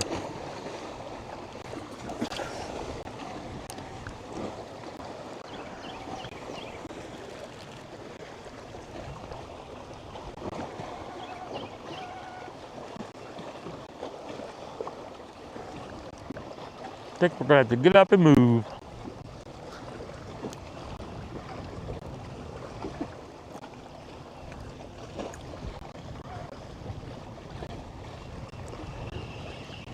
Man, it just looks so juicy. Just looks like they'd be all up in it. Nope, she got a crappie or something bigger.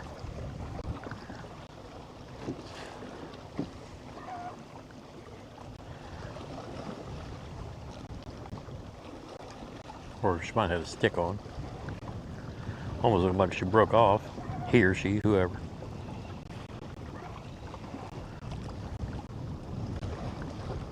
I think they had something big on and broke off.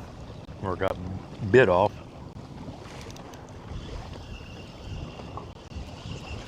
I just broke a tree branch off of the tree that I was running near.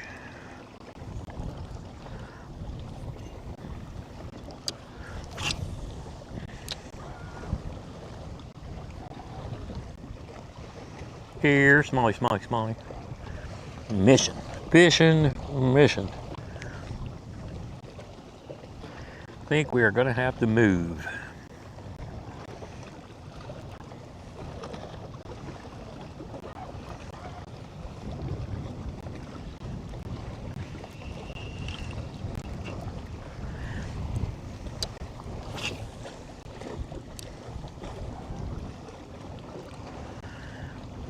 got a spot I'm gonna go eyeball and make some casts at, and then I'm gonna go to a spot where I've caught smallies.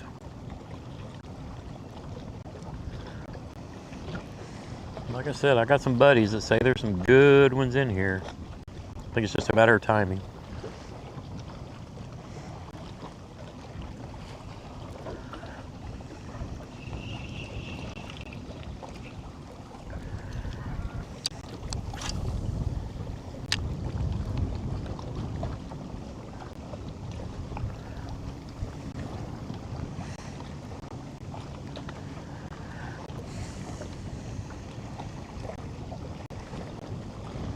Definitely gonna have to get out of the wind so I don't burn up my trolling motor.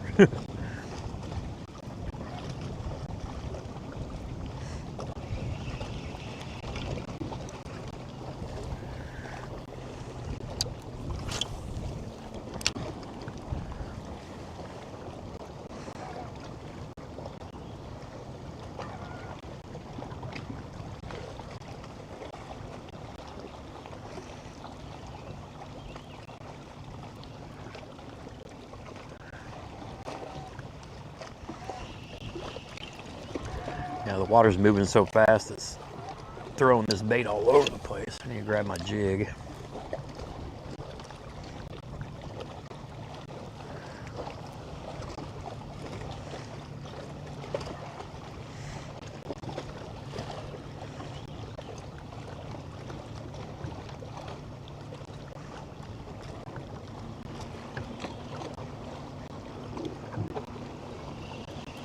Yes, it's moving my bait down the current so fast.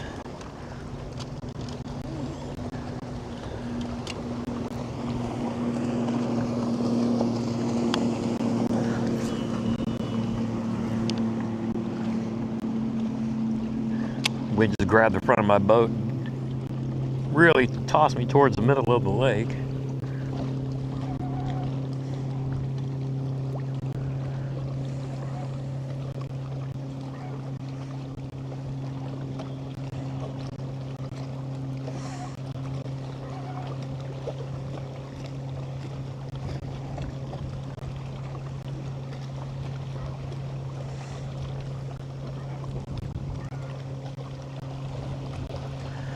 All right, we're gonna pack her up.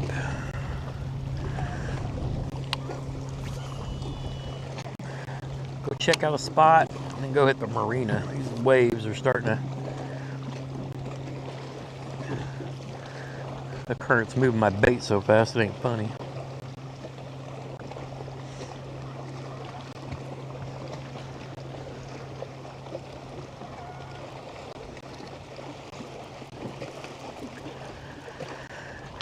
All right. It's time to move.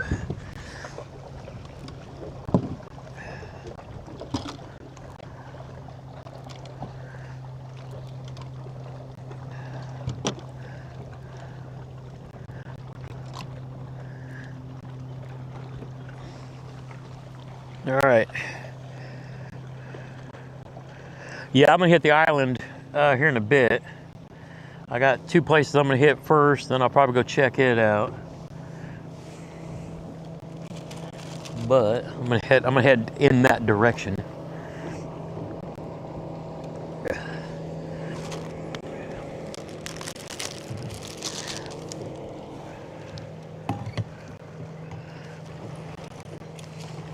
We'll say I'm working my way towards the island.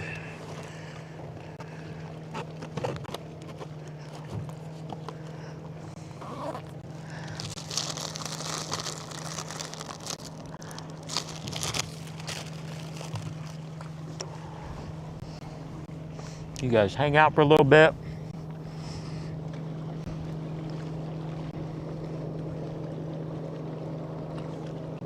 I'm gonna lay my tablet down. I won't be able to see or whatever with chat.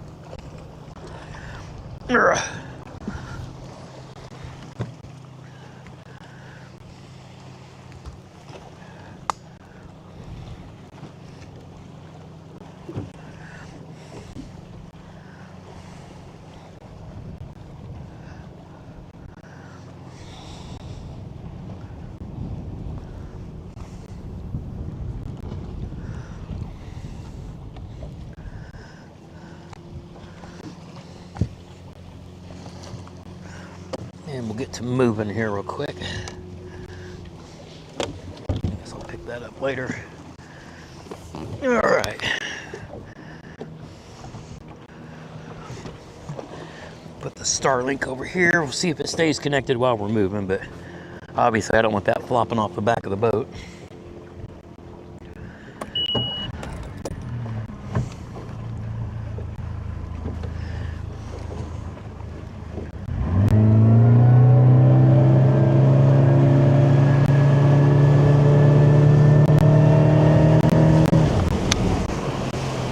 But first, we're gonna not get in such a big hurry that we don't put our freaking trolling motor up, because, you know, we don't fish out of a boat forever in a day and we forget little things.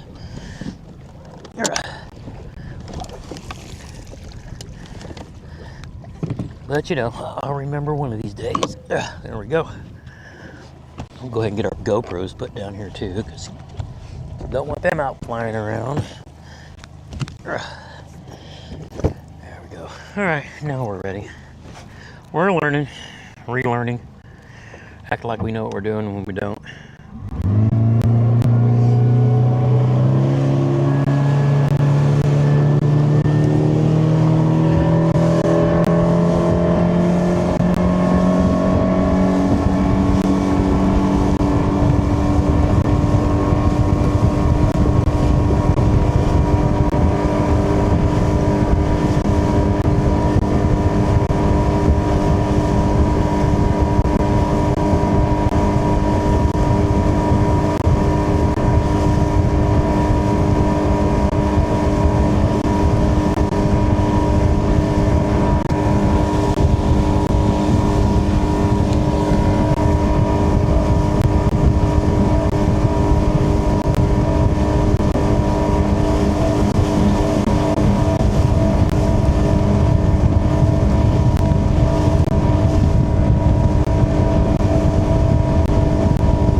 All right, we'll try this again.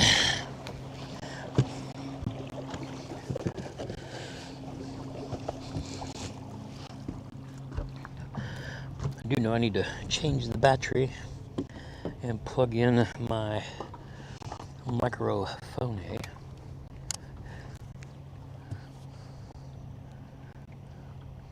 Don't kill all Josh Island's whoppers. Hey, I just want one, dude. I just want one if it is a big fish. That 20-inch smallie would do me just fine. That would be fishing mission complete. All right, let's see. I need to plug this in and swap batteries.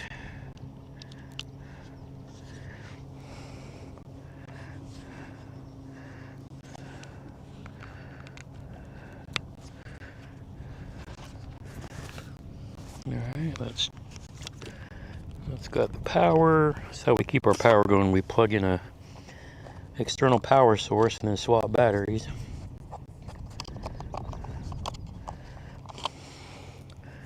Get a fresh battery in so it continues the stream. And then I can unplug that.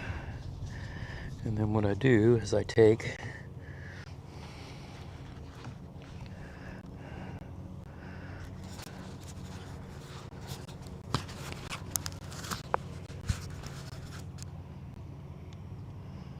you know, I should have taken that microphone and put it here.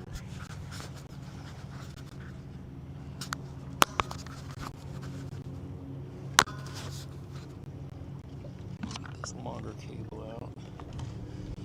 Plug that microphone in so it continues to charge. This longer cable.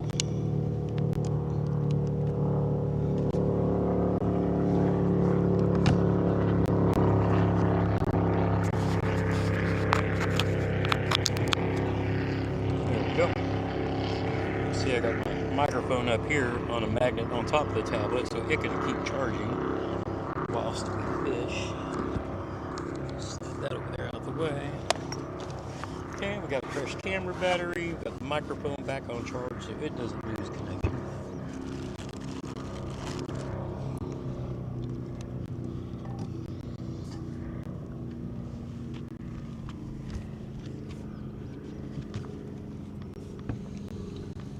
Back around and not fall out of the boat.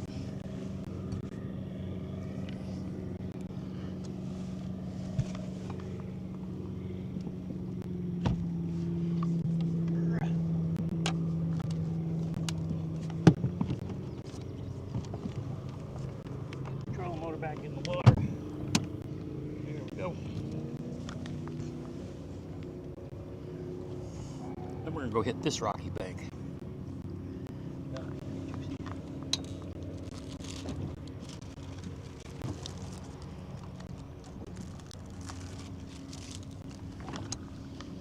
And then Josh's Island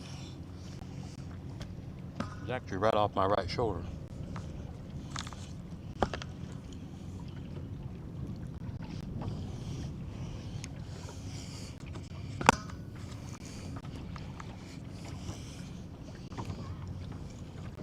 You guys let me know, drop a G in the chat. Are we still connected?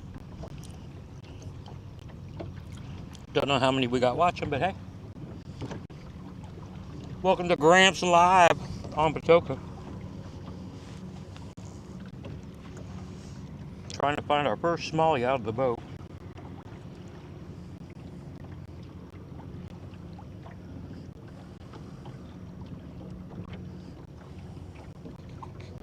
Oh look, I get to watch an ad on the thing that I'm streaming from.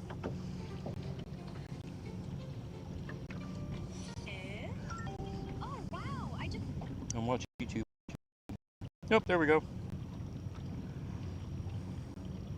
Looks like we are still live. Oh look, I get to watch an ad on the thing that I'm streaming from.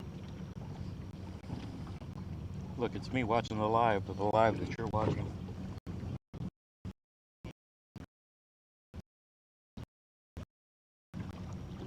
Oh, I need to stop that. It might.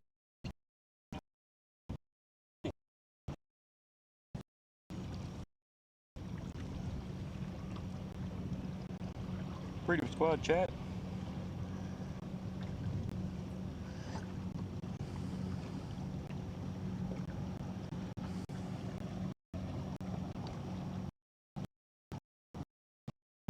Huh, that just dropped off to 41 foot. Guessing it's gonna start rising back up.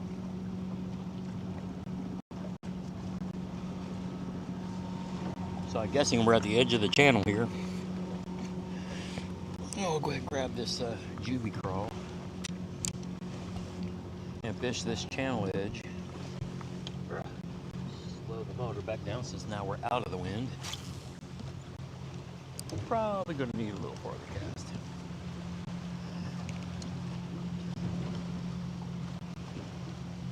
Hey, Let Us Be Real is in the chat. Down here at Patoka again, seeing what we can find. Trying out some different spots. Looking for the first smallie for the boat. Caught him out of the kayak down here before. Caught him in off the bank here before, but never caught a smallie in the boat. So hey, we're gonna keep trying.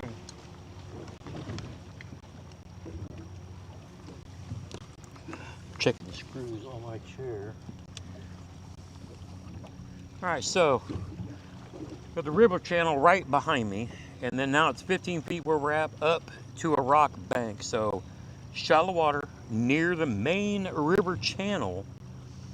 Should be a spot where these bass will push up out of the river channel to chase and, you know, dine, so to speak. So this section through here, this, you know, it's like a shallow flat next to the channel. You know, if we're gonna get bit, it'd be a good spot to do it, that's for sure. So we're just gonna let the wind and the current, we're just around the corner, so it's kind of cut the wind off of us a bit.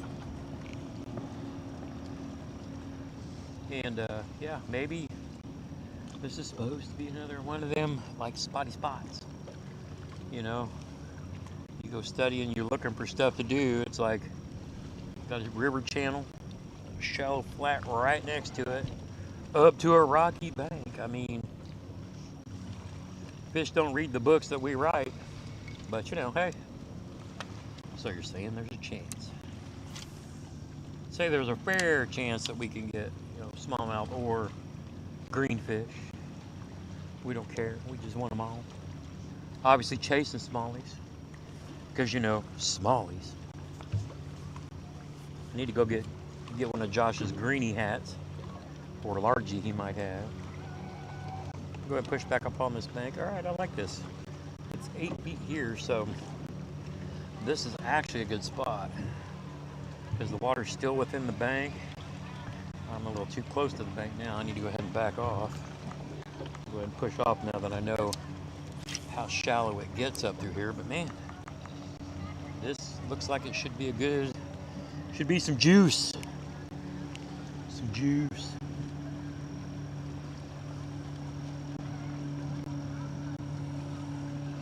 Now we just gotta get the fish to cooperate. That's why they call it fishing, though. I got a bluegill over there playing with my line. So that little knot indicator I tied when I tied my leader on, that bluegill was pecking at the little fluffy piece that I always kind of fluff out so I can see when, you know, I get bit. Bluegill saw it too. He's like, hey, what's this? All right, we're out here in 10 foot of water. We'll just drift out this far.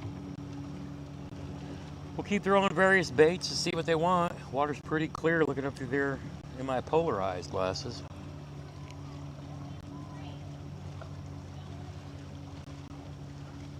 One of the achieving guys was at Angie's List when you were there. Cool dude. You know who it was? I know Shrenko, but I don't know all the other guys that actually work, you know, as part of the company. I guess I should pay attention to things. Oh, there's a little tap. Somebody give me a little love tap. Probably a little bluegill or something.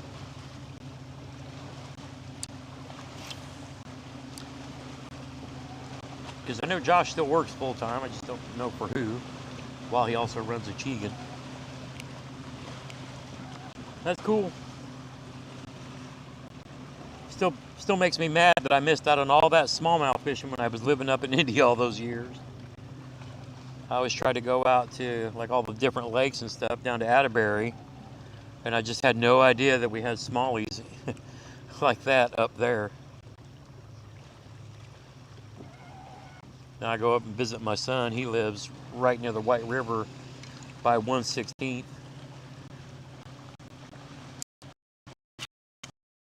Do another kayak. Go back up there and fish that area again.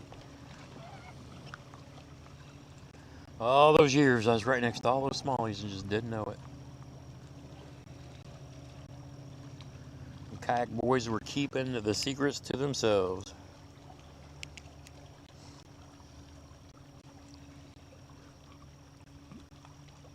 But now we know.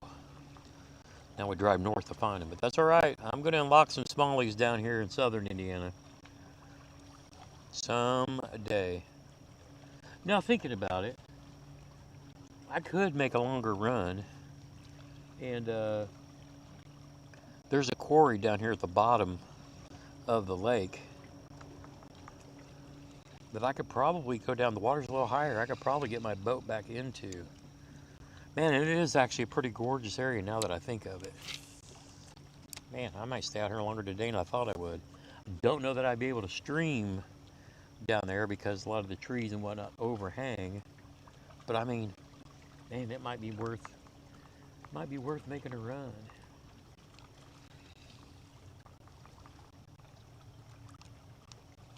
But we're gonna keep pounding around until we find somebody. Don't remember his name. He was in sales or marketing. That's still cool though. I love what they're doing. Promoting the smallie lifestyle. I've always been chasing the greens. I bass fish basically to hunt for the next bigger bass. That's just me though. Now I'm kind of interested in learning the bronze. Oh, got under a rock there, but that's good. Let's get a little farther out ahead of us. We'll let the wind drift us, but we'll make longer casts. So if there is somebody around, we don't spook them.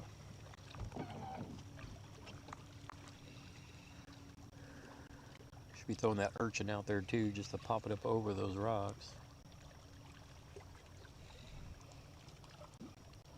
Water's got a little stain to it. Of course, we've had a lot of rain. I'm under a rock there.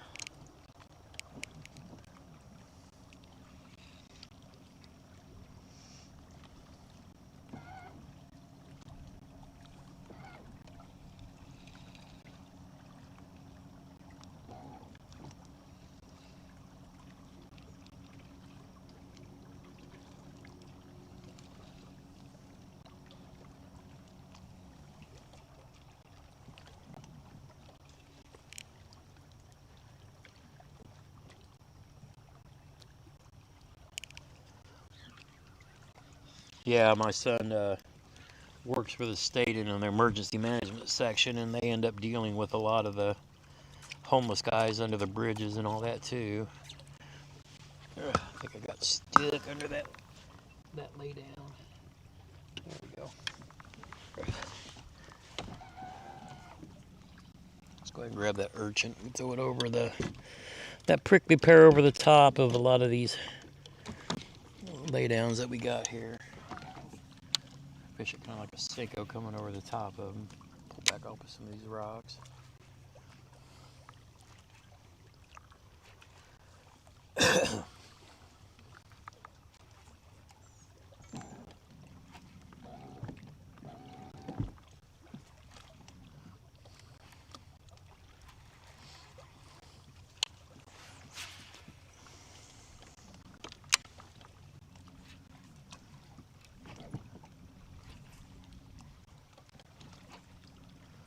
Oh, that's good looking rocks. You think these bass be all over these smashing crawls and such.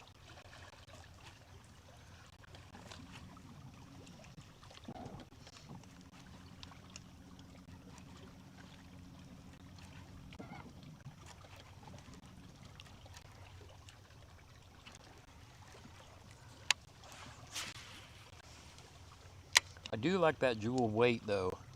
Kind of puts the weight at the bottom of it, lets me cast a little farther. But then, you know, it turns to the bottom. Oh, got to do a rock there. It turns to the bottom so that it drops, but then when you pop it, it does its thing. Plus, you don't have to worry about it coming out like a nail weight would. I see that. I got too close to a lay down. Lots of trees blown up into these rocks. So I kind of got to kind of keep it popping a little faster, keep it above that kind of stuff.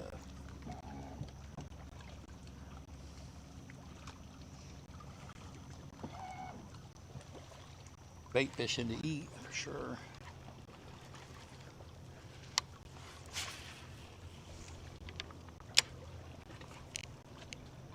Here, fishy, fishy. Yeah, Josh, there's your island right over there, baby.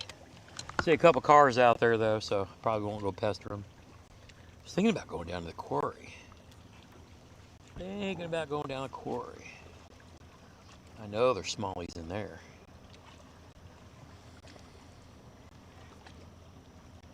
Might have to do that. Might have to do that. Go do that for a little while, then come back out and fish your point.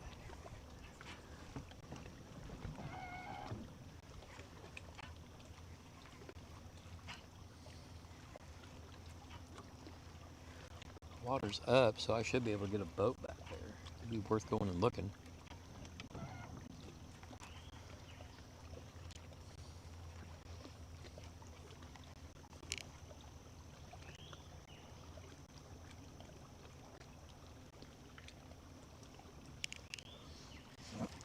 Yeah, I mean, I've caught them with the juvie crawl.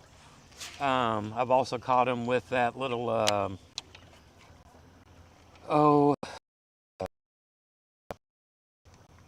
that little like puffy crawl that they have on a Ned. most of the, oh, and their baby tubes. Definitely caught them on the baby tubes. Most of those were like river. Yeah, there's a lot of laydowns up through here. Probably need to grab that jig or chatterbait just to come through all these trees before I jack around and lose one of these pears on a tree branch.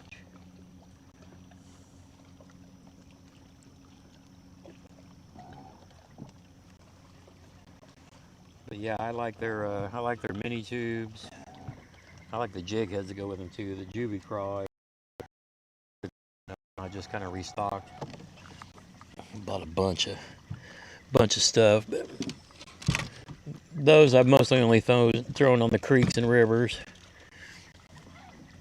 Let's bust out our jigs so we can be a little more. Well, first we gotta turn our motor and get away.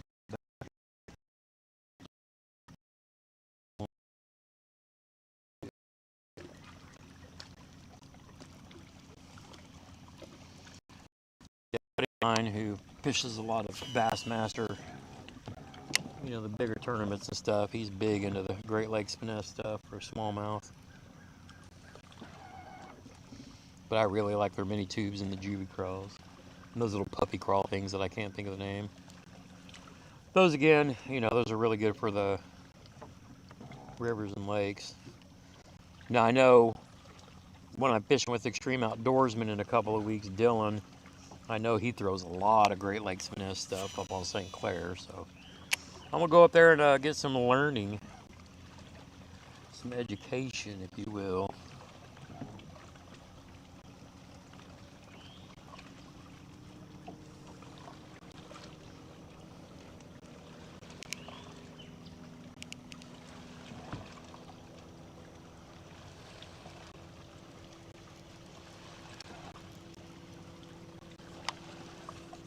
I almost feel like I need to turn around and run this going the other direction, pulling my baits with the current instead of kind of against.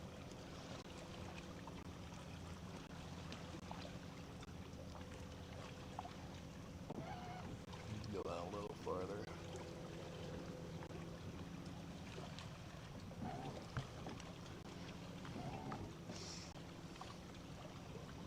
But again, another good rocky bank.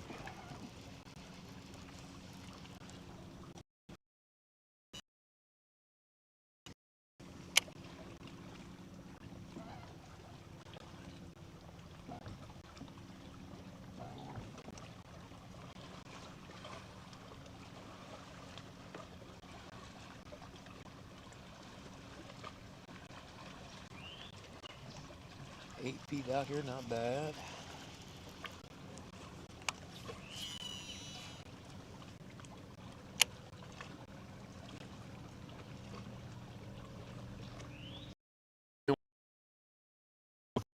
Oh, it's like, yeah, but I told myself while I'm stuck in the boat, I'm going to go learn new stuff, so that's kind of what I'm dedicating myself to doing. Go hit these bodies of water, you know, learn a little more about them. I'm not going to get better until I do. Figure I may as well go live and talk to you guys while I'm doing it. I do feel like I need to turn back around and fish back up that, going in that direction.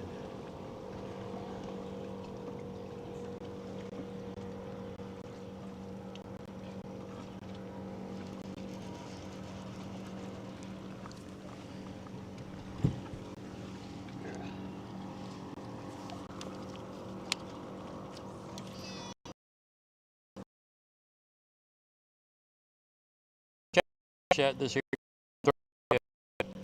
so let's pick it up and maybe we can knock that one out for the first for the 2026 here in June already. Holy smokes, already middle of June. That's a good looking color in the water.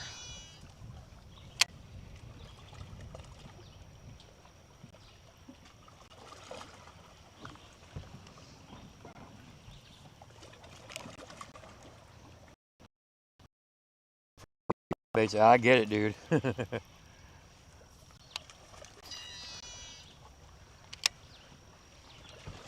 These silly Indiana fish, you just never know.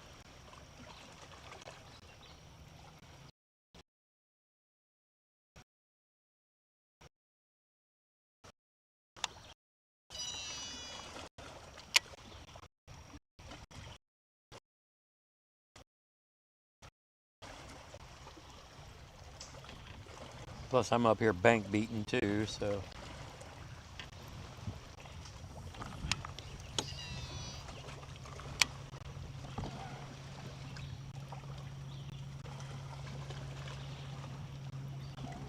I feel like we should have caught more off of these rocks though.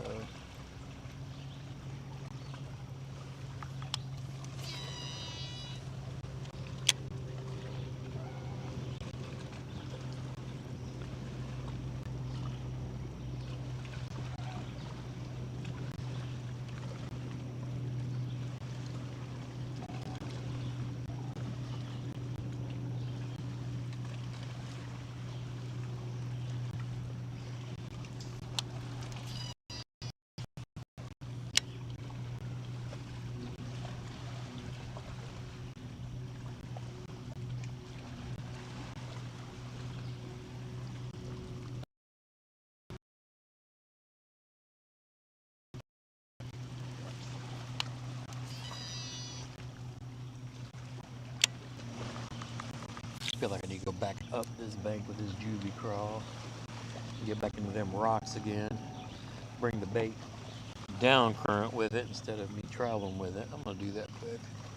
Then we'll pop over the marina. There's more rocks over there. I just feel like I should have got bit through there, but I was kind of blasting there through it too fast.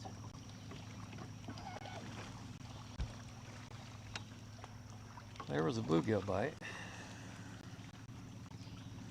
It was like brrrr. Get back up in the skinny water. We're in 5 feet out here, so I'm gonna drag this tube a little slower.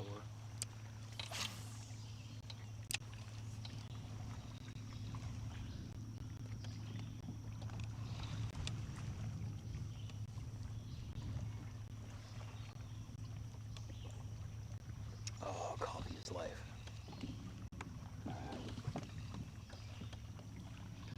Hey, here's Smalley. All right, Dave, thanks for popping in, bud.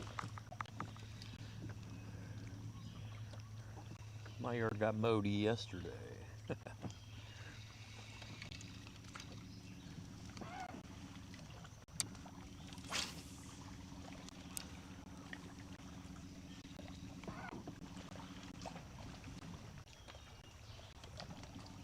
want to get right up on top of that rock. And drop off another big turtle. Oh, nope, that's a top of the tree. That was a turtle. We'll go ahead and get around that so we don't get caught up. Get right over by that rock. I'm a little crawfish. Come eat me.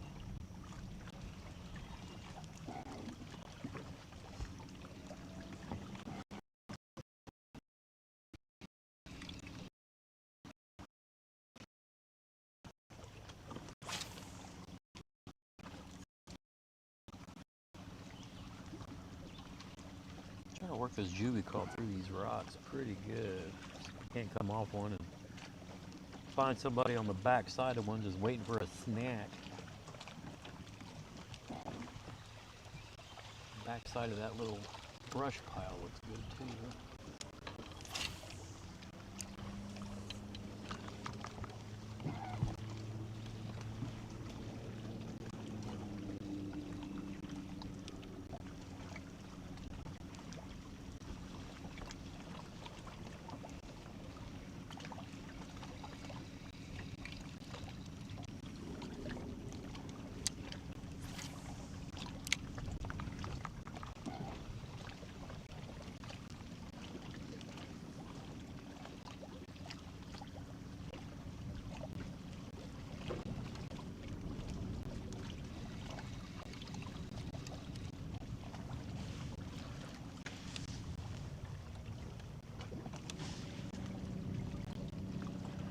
up around all this mess because I ain't trying to hook one and get pulled into it. This little cove right here is what I really want to hit.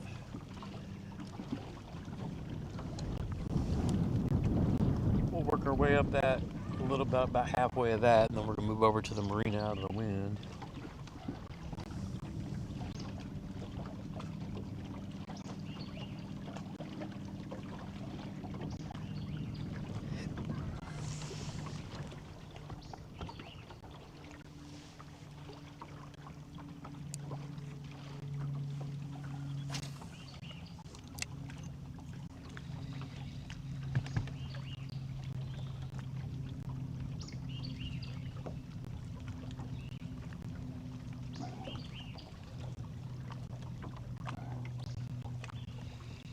Little bluegill popping. Come on. Somebody looking for snacks. Snacks.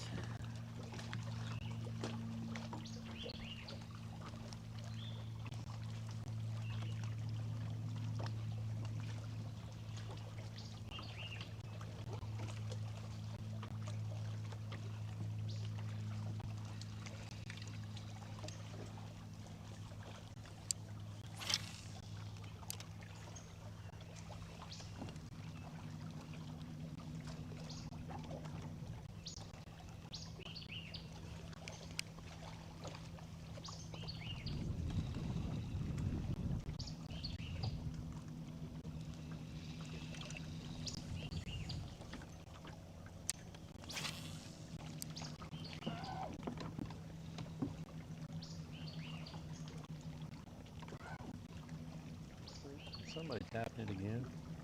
Come on. We need the big boys. We need the fish that are eating the bluegill.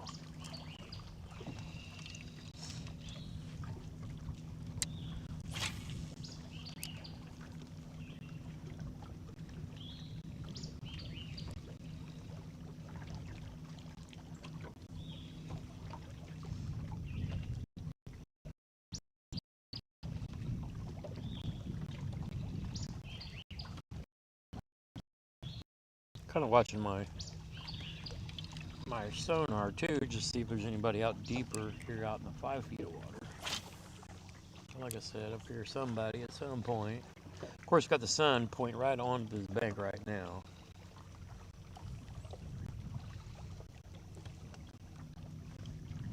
Them dudes might be looking for the shade of a boat dock that I need to go fish. But we're gonna head over there in a minute.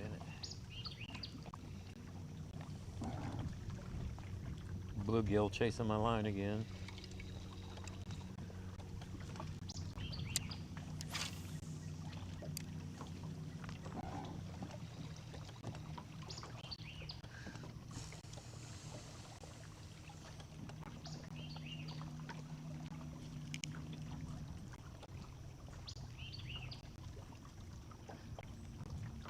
Need to trade GT of that Bamford spinning combo. I do love my Bamfords. I have one Exents, one of the other CI4, can't think of the name of it, on my Ned, and then everything else are the Bamfords.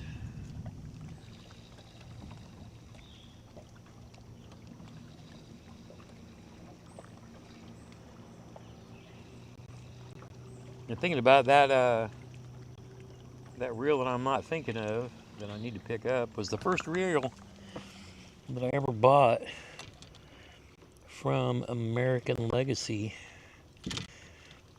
That's a Bamford. Do I not have it? Oh, it's still in the box. Oh, it's still in the rod box. That's where it's at. Thought I had it out on deck. Why can't I think of the name of that reel? Yeah, that was the first one I bought at Legacy. I actually had traded it to Jeremy for something, some other combo or something. Then ended up trading it back as I realized that was the first reel that I ever bought it back in the American Legacy days. It was that line right before the Vanfords got redid.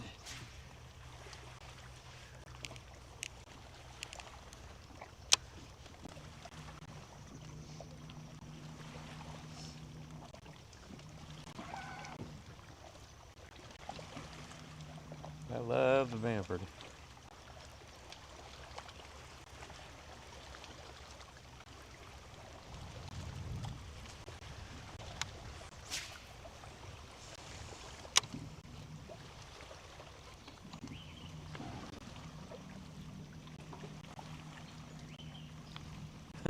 Actually, think about it. I think I traded Jeremy a Vanford for that other reel, whose name is eluding me. Starts with an S, I think.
Somebody come up and tapped it.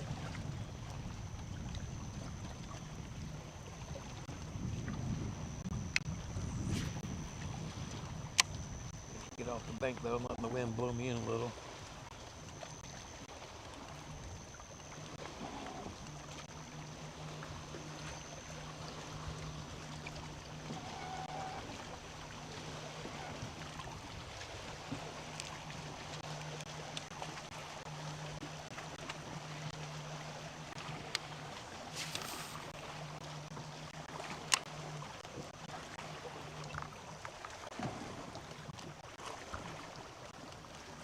Yeah, that's the fun part now, because I'm done with like the trading rods and reels and this and that. Now I'm building the arsenal of all the things I want to have when I retire.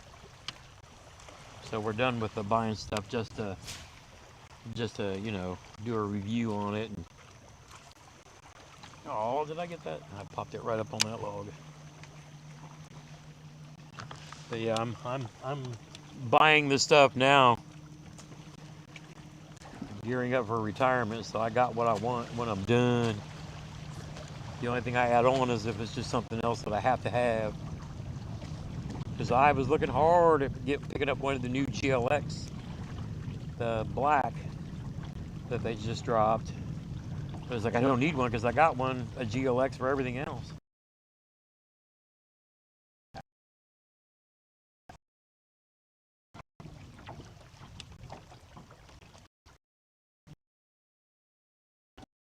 Rocks. Go. There's like IMX Pro when I've already got GLXs and all the other stuff that I'm kind of putting together. It's like I just don't have a need.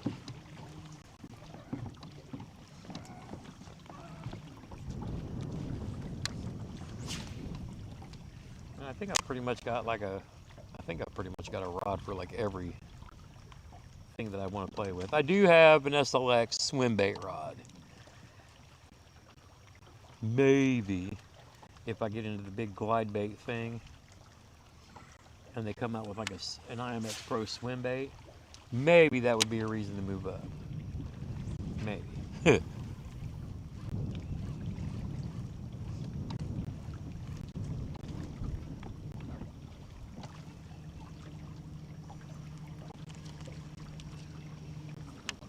bit deeper. Let's let it fall a little bit more.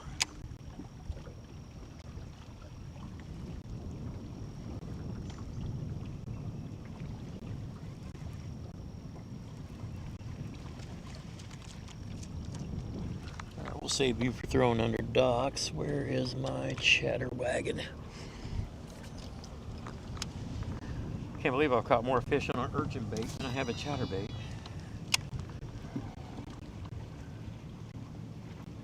No chatterbait fish this year. But it's not like I'm trying to learn something new, so it's not like I'm focusing on it either.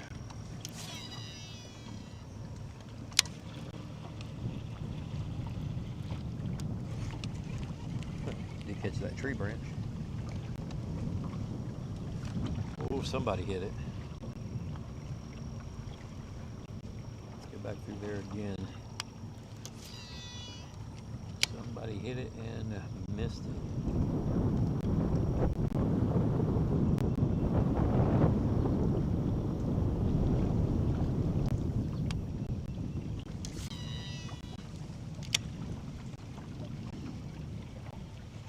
You need to slow down.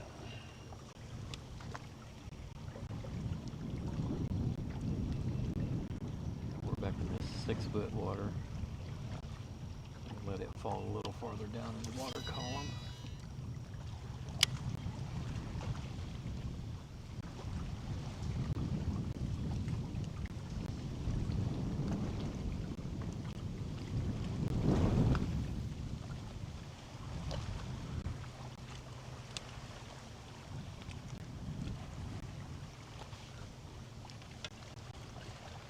Put our camera down a little more. We're going a little higher because we're sitting back in the chair.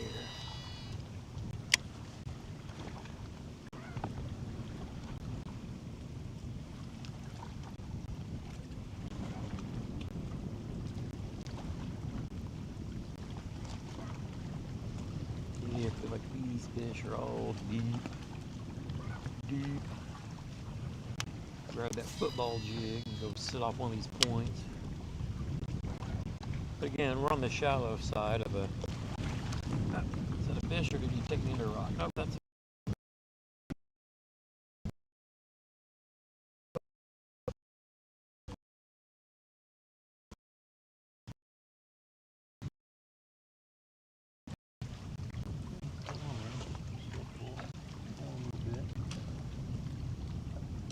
We're gonna try to fucking boat flip this bad boy.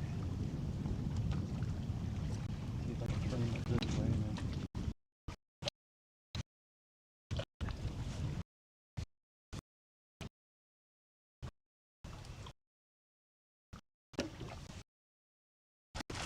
I got a catfish. I got catfish. You son gun. I'm not gonna come to Patoka and get a catfish. And then you're gonna blow me into the bank. Now we gotta get the motor back up and out of this stuff. Come on, go. Yep, got us catfish. My cousin Darren loved that.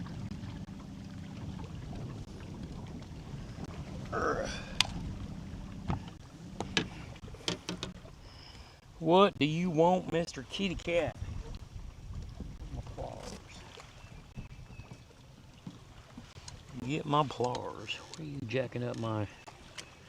What are you jacking up my chatter wagon for?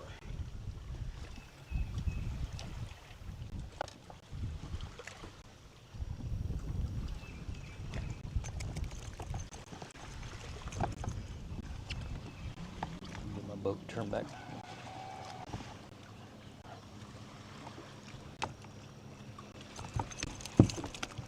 There you go.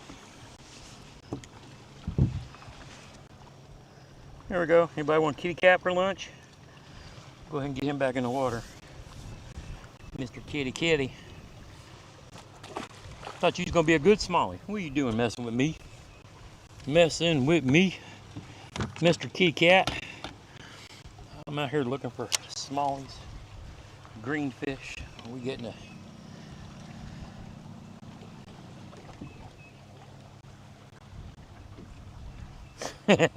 funny how that works, isn't it? Josh always talks about all the toothy critters in here that steals his chatterbaits.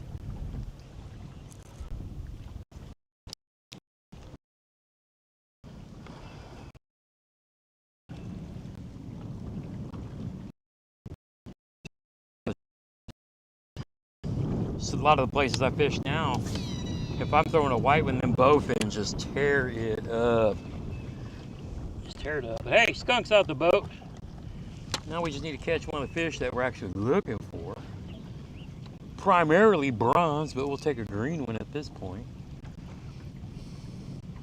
Part of me says I need to cross back over and fish that. That whole point from the boat ramp, but from the boat ramp out to that little clump of trees, all of that is like shallow. I need to go throw this chatterbait over the top of that. I never really see anybody doing it. Kind of surprised. I mean, maybe they know what I don't know. It's not worth the time, but you would think having a big shallow flat like that.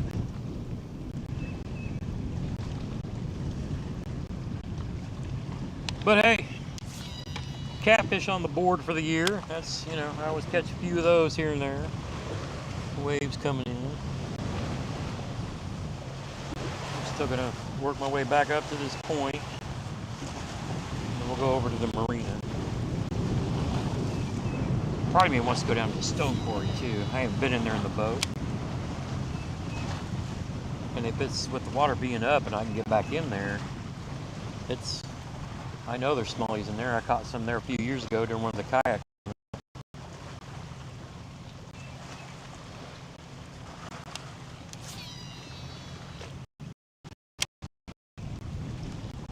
Alright, get a little bit more trolling water going here.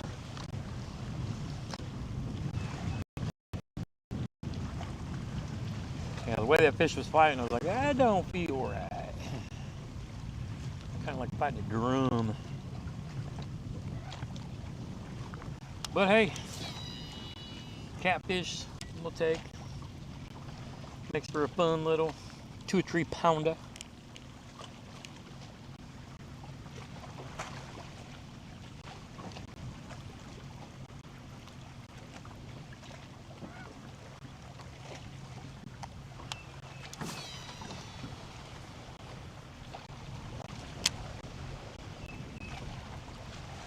Brookville's another one of those lakes I need to visit too.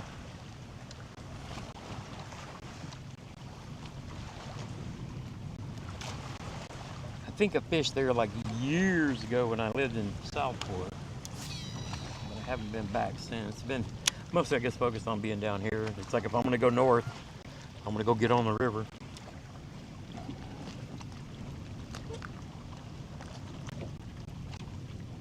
Got friends fishing a raccoon tomorrow. I was gonna volunteer and go do their live stream the weigh-in, but Granny wants to go out and play on the boat tomorrow, so I'm gonna take her to Monroe. I'll go play down in the idle zone around the dam and find some more of those bass.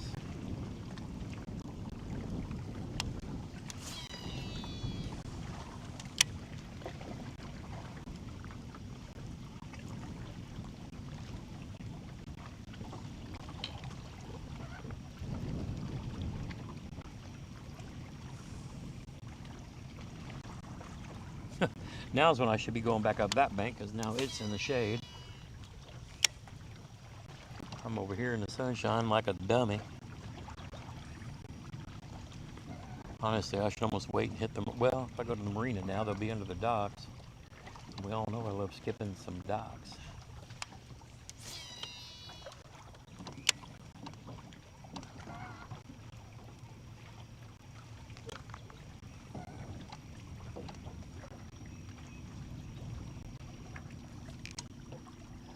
$12.30. Probably should have put my bigger brim hat on it by now. Cover my neck and ears. Be safe and smart.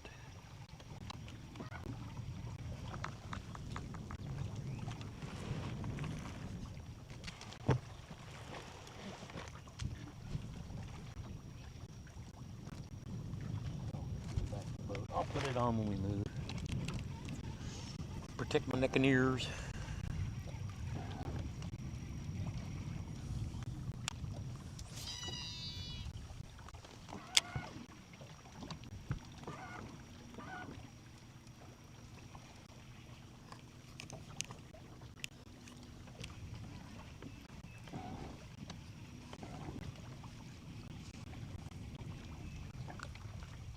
A bluegill chasing my Evo.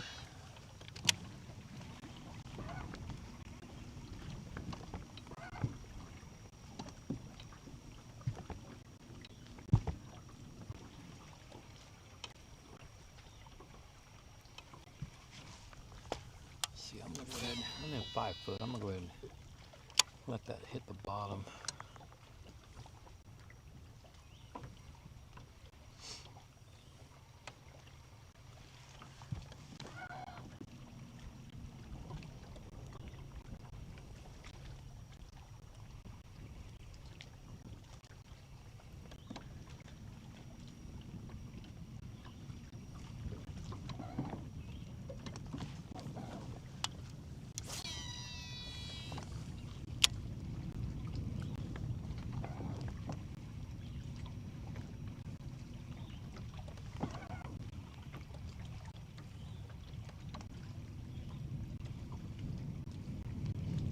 As soon as we get up to this point, we're gonna move. Get that jig down there a little bit. A little bit. Wiggle it just a little bit.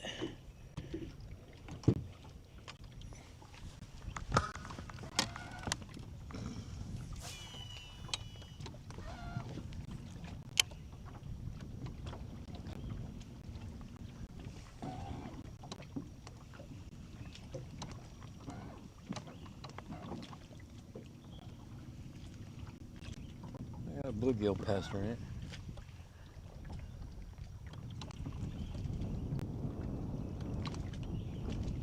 Yeah, whoever he is ain't big enough to eat it.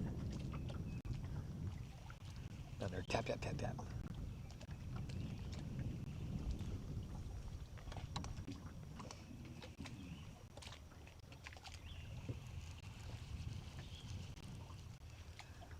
Oh, you didn't take my flappers off. Did you take my flappers? Some bitch ate one of my flappers. Now he's crippled. Stealing my stuff. Stupid.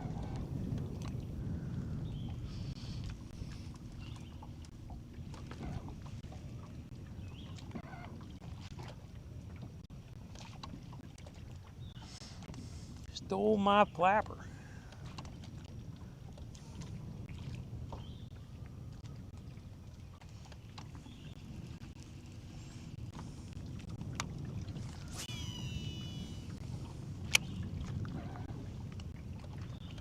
Part of me says if I go up there into that cove around the corner, I'll be in the rock and the shade.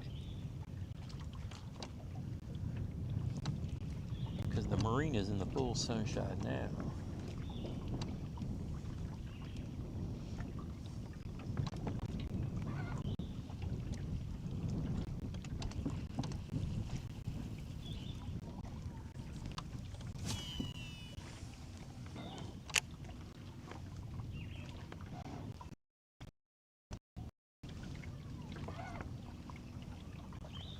But I get the feeling I'm gonna be out here a while. I got full batteries.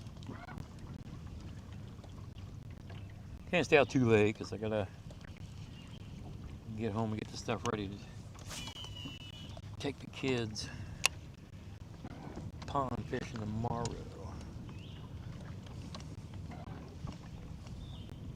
Ain't fished with John Michael in forever. Take him and his wife out, do some crappie and bluegill fishing. I think there's bass in there too. Going to a friend's pond. Says it's got all kinds of good stuff in there.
Good enough.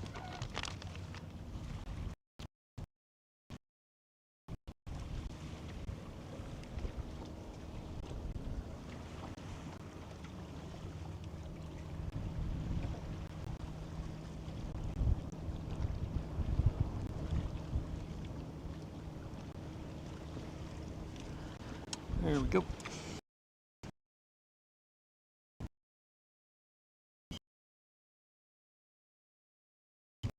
Troopers. Like the little troopers on.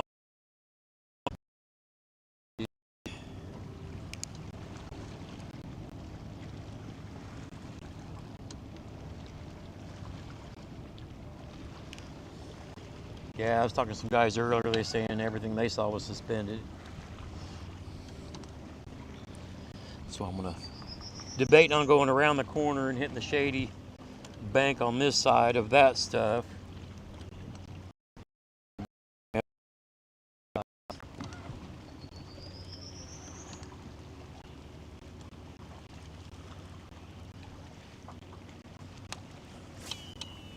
don't think anybody's gonna be out here hanging out in this direct sunlight, but this is probably one of those great spots to throw a buzzbait first thing in the morning. I just want to come over and eyeball it though. I think that's what I'm gonna do is I'm gonna shoot back up there and work that shade and then go around the corner and do that again too. Save the marina for after the sun goes over the top.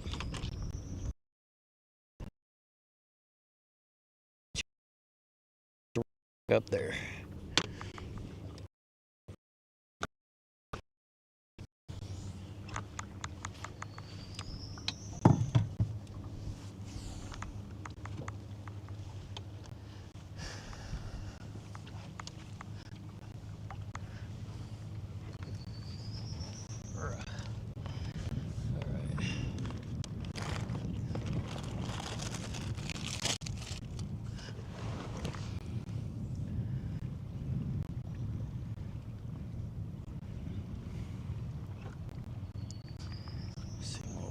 Down so it's not shaking everywhere.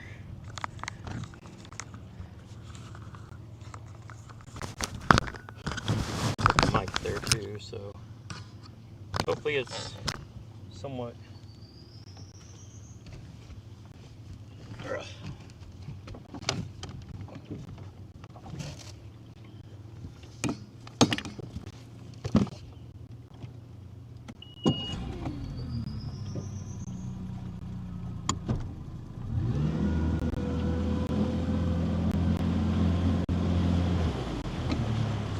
Cool if I remember to put my trolling motor up every now and then.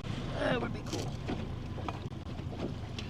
It's like this the one thing I hate about being in a boat is the trolling motor, and I keep ignoring it.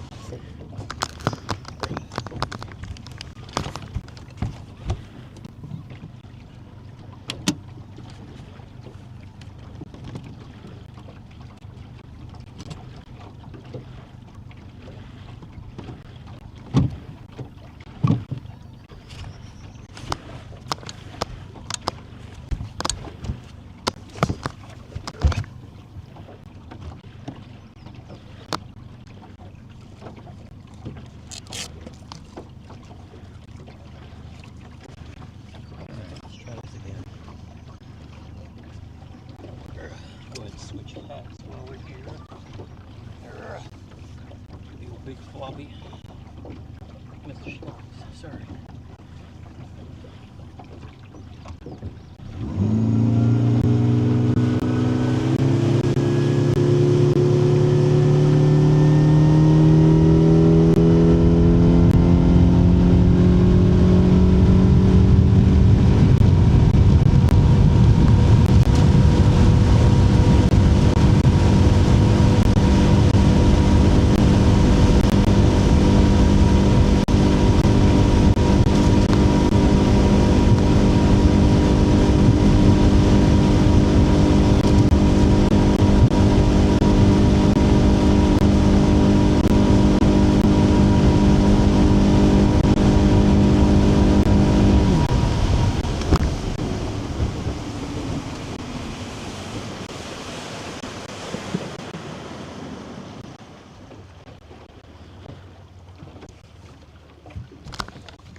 our stream set up over here.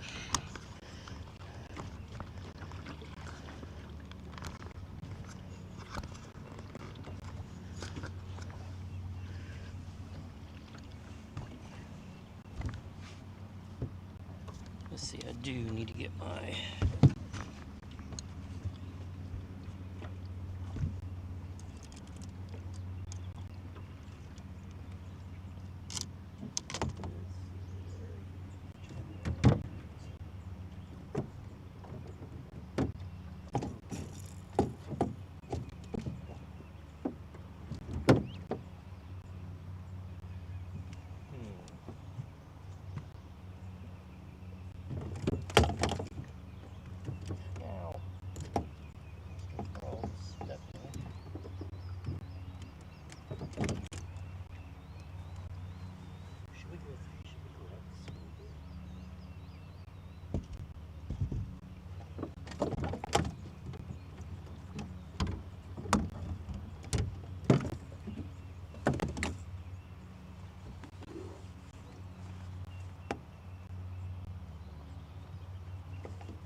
right, I grabbed the glide bait rod and we're going to throw a big old glide on these rods too.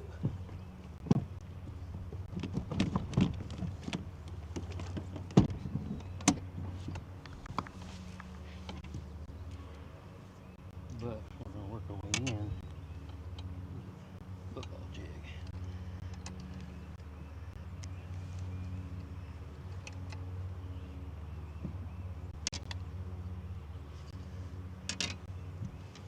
Drop me some G's in the chat. Let me know if I'm still connected and streaming. Try on this football jig. And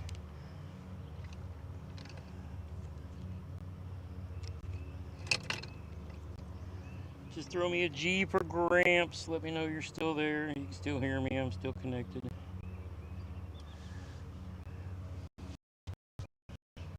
Do a refresh. Talk chat, live chat. Don't know if anybody's out there, but I'm watching the comments.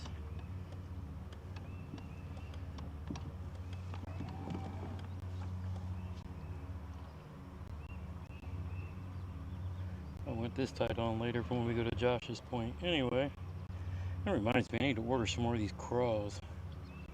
What is it? The cleanup crawl from Crest City. I really like their crawls.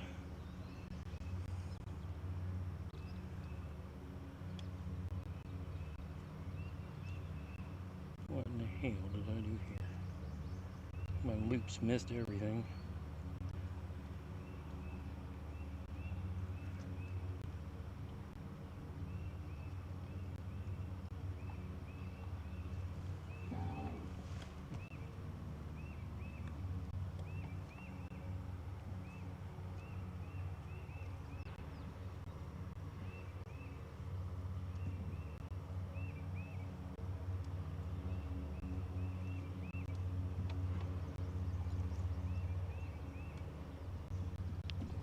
Get my loop up there where it belongs. Spencer says, yes, sir. All right. I guess we're still here. Coming back to this bank since we're chasing smallies. And it's kind of the shady side, so we're going to work up it. I kind of had to ignore it earlier because the boat kind of come in and cut me off. Probably assuming I was crappie fishing because I'm not in a traditional bass boat. Which, you know, I understand. Hell, they could have been crappie fishing for all I know. But we didn't kind of get to fish it. But now we're gonna go hit it. We're gonna start on this point deep. If I can get this stupid braid off of my rod tip. There we go. We're gonna come in on this point and drag this jig out. Slower than I want to be.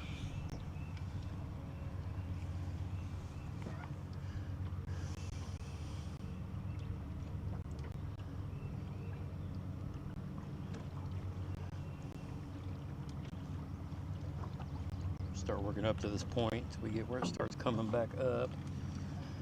Drag this football jig down, see if we can't catch somebody. Catch somebody. Kind of one of these summertime. It's getting to be that time of year, throwing these football jigs, wobble heads, deep diving crankbaits.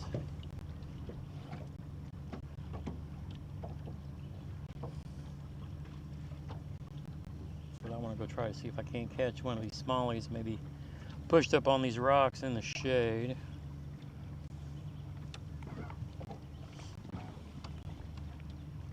Alright, we're starting to come up the point now.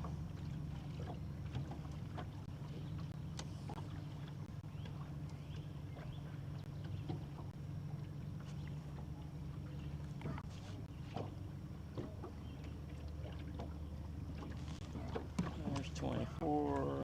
Starting to come up. Starting to climb up the point.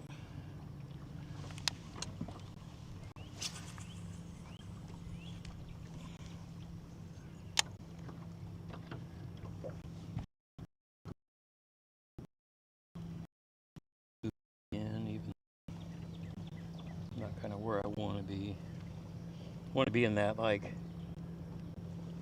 I want the bait to be down about enough where it's like 15 feet of the slope.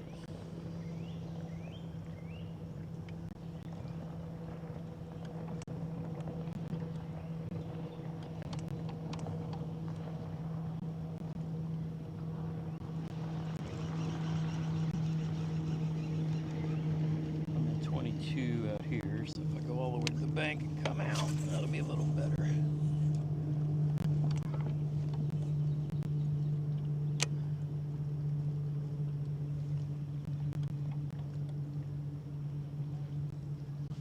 I'm just going to drag this down, drag it down the slope.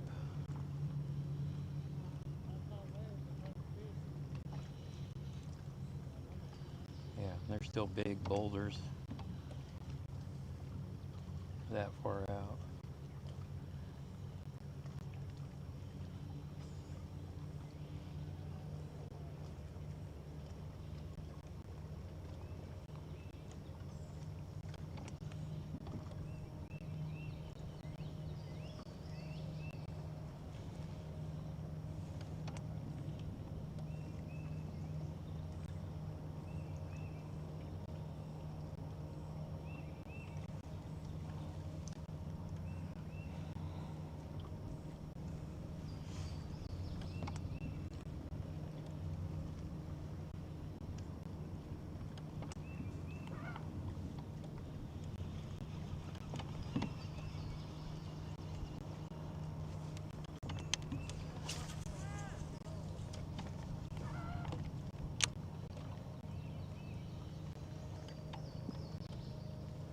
Probably started reeling a little too fast.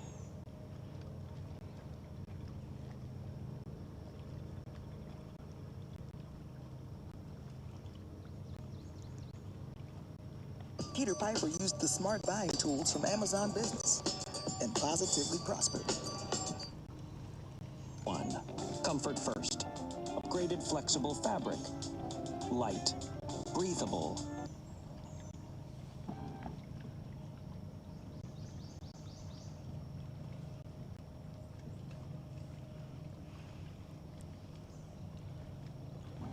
Well, that's weird. It was supposed to open in a different tab. Oh, there we go.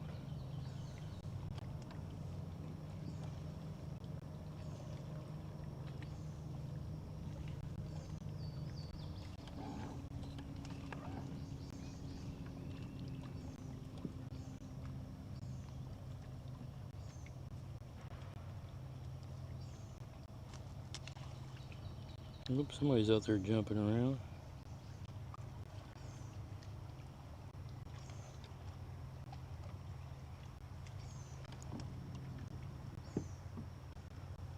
What part of the country am I in? I am in southern Indiana. I am down here on, I think, our second biggest lake.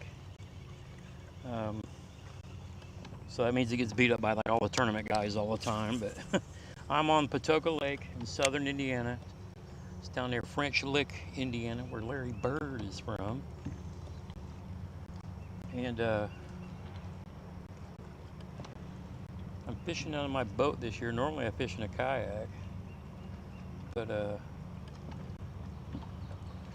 spending more time in the boat because I had open heart surgery last year, so I got to be a little more careful with what I'm doing because I still have to have another surgery for a hernia. But so I'm here trying to learn these bigger lakes that I generally avoid because I have a kayak. But you know, I've heard there's good smallies in this lake. And I've got friends that have caught good smallies in this lake. So I'm out here just, trying to learn something new.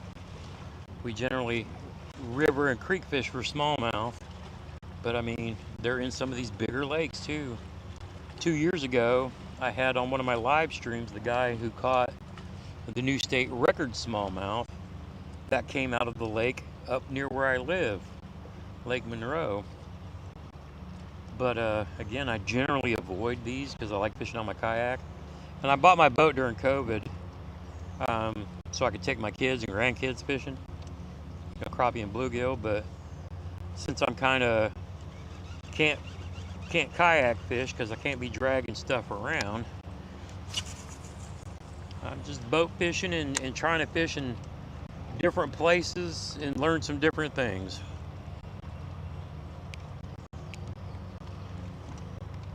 But there are a lot. If there's like any Bassmaster or a Major League Fishing tournament, this is one of the lakes they come to. So they get beat up quite often. But I mean, that being said, there's still some good fish in here. Does it take work and you got to do some learning to catch them? Yep. But that's kind of what we're doing this year. You'll see me fishing some lakes closer to home that I know really well and win tournaments on. We may do some of that again next weekend. It's kind of what I did last weekend. But I said that I would spend my time this summer learning some newer lakes. And, my hope is to catch a big smallmouth out of a lake. I've never caught a big lake smallmouth. Actually, in my boat, I've caught smallies in my kayak here. I've caught a smallie earlier this year with my buddy bank fishing here. But I've never caught a smallmouth out of my boat here. So it's kind of one of my other goals is to get some bronze in the old boat. I'm fishing out of a almost 17-foot low that I call the green machine. If you saw the thumbnail of the live, that's what I'm fishing in. Bought it back during COVID when everything was priced stupid, crazy, ridiculous. This same boat today would probably cost twice as much.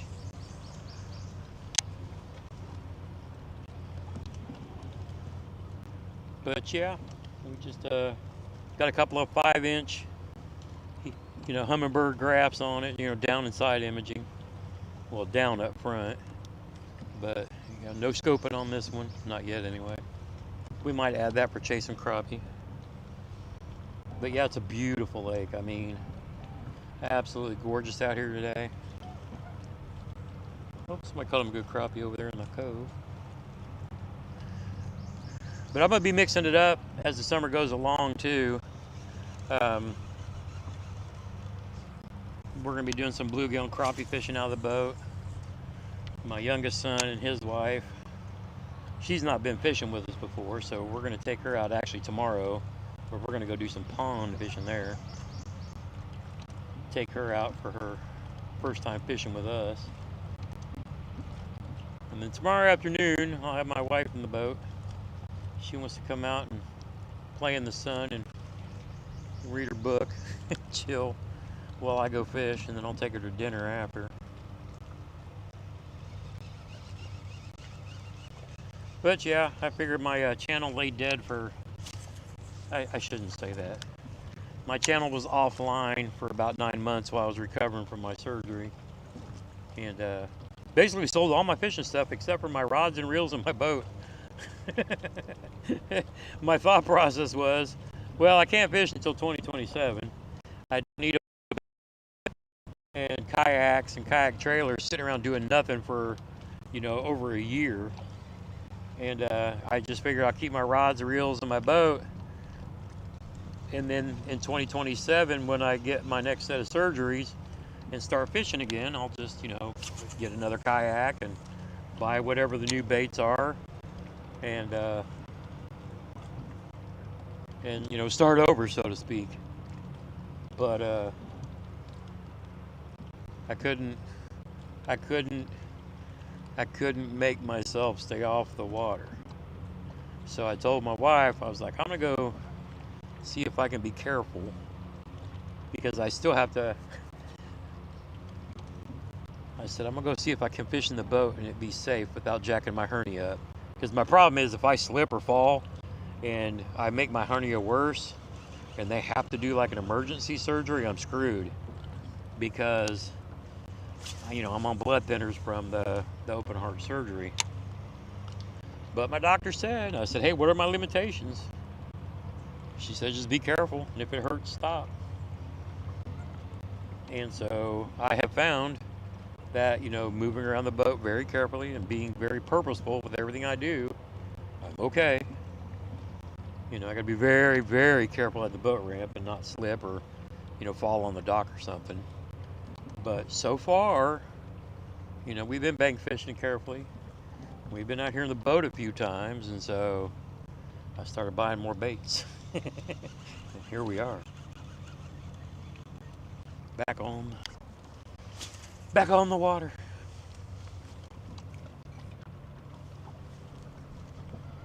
So if you're new to the channel, welcome. My name is JT, and this is the Fishing with Gramps YouTube channel. Named not only because I'm a grampy and a pawpaw to 3 beautiful grandbabies. Named kind of the channel after my grandpa, Burl, because he's the one who kind of taught us and got us into fishing. My dad likes camping and boating and stuff like that. That's kind of what his gig was. But my grandpa and my dad's brother, actually. Grandpa loved to fly fish and then loved to pan fish in the rivers and whatnot that we grew up around. And then my dad's uncle Gary, or my dad's brother Gary, he's the one that kind of got my brother hooked on bass fishing. And then, Jeremy kind of got me hooked on bass fishing later on. And then we started fishing tournaments and whatnot together. And then I got into tournament fishing in the early 90s. And then got out of the Army and kind of kept after it. And then been chasing bass. We pretty much try to catch the biggest bass we can find ever. But now we're kind of like both into trying to find smallies. We've traveled the country chasing big, largemouth.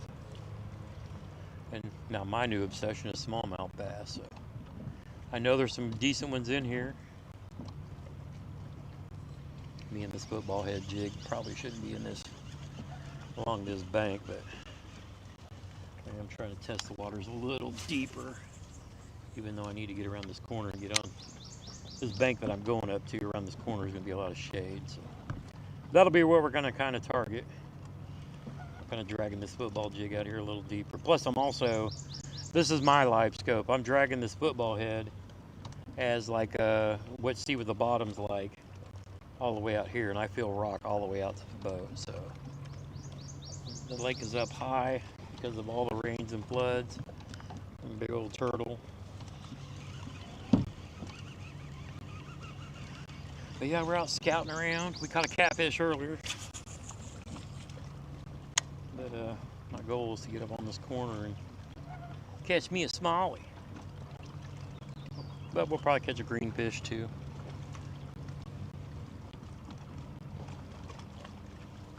Need to slow the motor down. The wind has kind of died down, which is good. Let me go ahead and make one more cast and then cut in and start fishing the shade. This is a heavier jig that I generally will drag down a ledge. Boy, you can really feel that chunk rock. On tungsten, on braid, it's like boom, boom. I really feel it.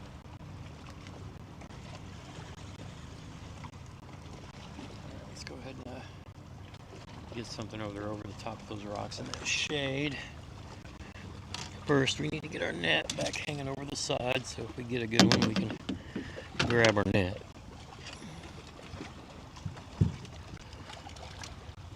I'll go ahead and grab this big smallie snacks.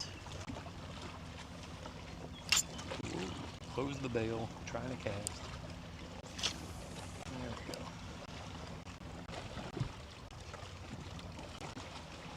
This is one of the Achigan brand munchies. It is like a super fluke. I've got it nose hook. I'm just kind of popping it over those rocks. Normally I like a bone color, but they're out of those. This bait is super popular. But this one's kind of got like a chartreusey top.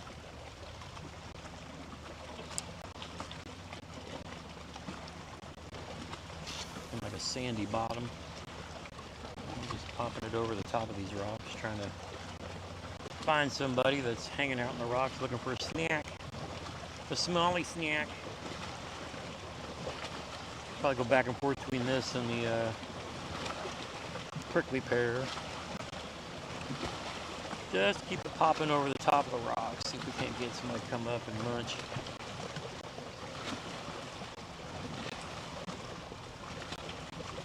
I think most of my bigger smallies have come on a fluke style bait, and this is just a bigger one just for that much more.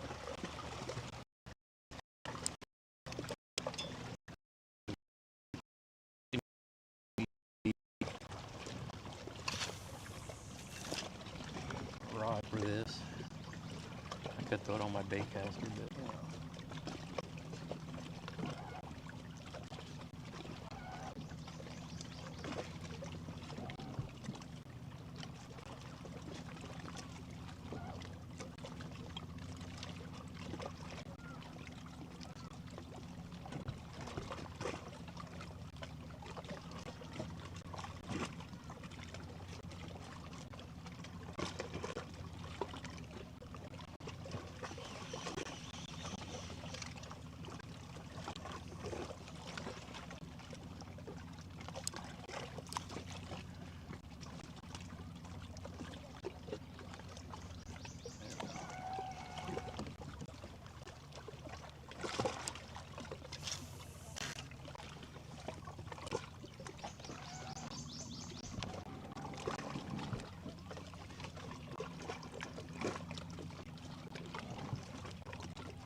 you know, I got too many rods piled up on each other from when I was moving. Chatterbait over there.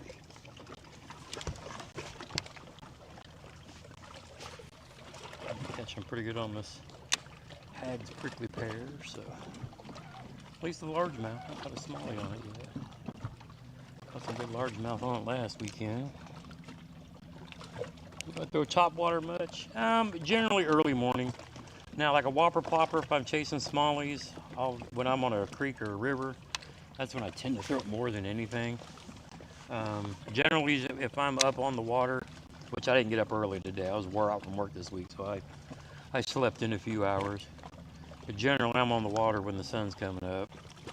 And so I will throw... Uh-oh. Hey, here we go. We got somebody to eat our little urchin bait. Let's see what we got. Chow. He ain't big. But, oh, did we just catch our first smallie on the boat? He's sure fighting like it. Looky here. Looky here. Looky here. Smallie in the boat. Like I said, he ain't a biggin'. But you know what? We just caught our first bronze in the boat. This is the first smallmouth that's ever come over the sides of this boat. Looky there, looky there, looky there. Oh, stoked. First. Look at it, hooked right in the corner of the mouth perfectly. You guys will have to give me a second. I gotta take a few pictures. Ah, bronze in the boat. Oh, so happy.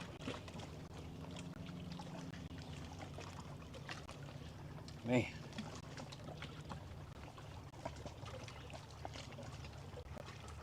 Bronze in the boat.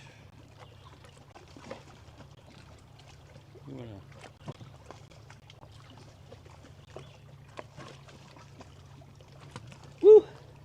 Yes, sir. Hooked right in the corner of the mouth where you want them. Ah, happy, happy, so happy. A little dinger, about 12 inches. We'll take him all day. Let's get him back in the water. Yes, sir.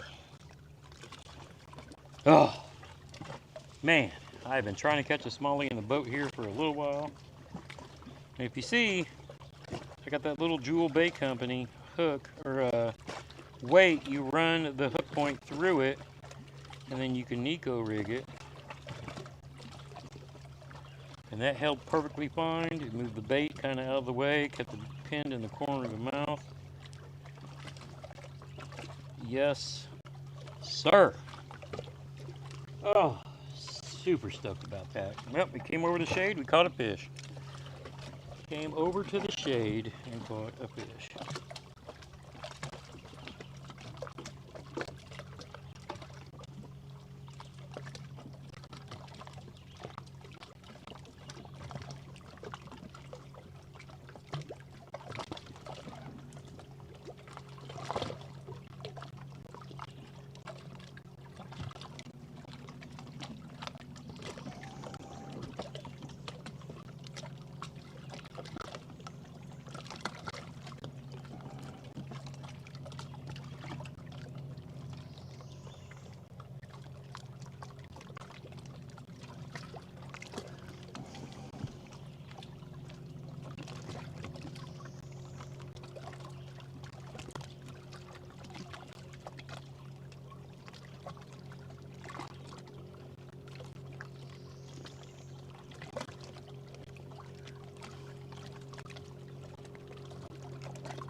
All right. Sorry, I had to make a little post. We got one. Let's see if we can find some more. Oh, that felt so good. Felt so good, good, good. That's my second smallie of the year. Oddly enough, my first one came from here, but we were bank fishing. The other one was a little bit bigger than that, but I do not care. I just wanted to catch one. Oh, all right. Now we're cooking. Send that to my brother. I'll let another one smash that while I'm.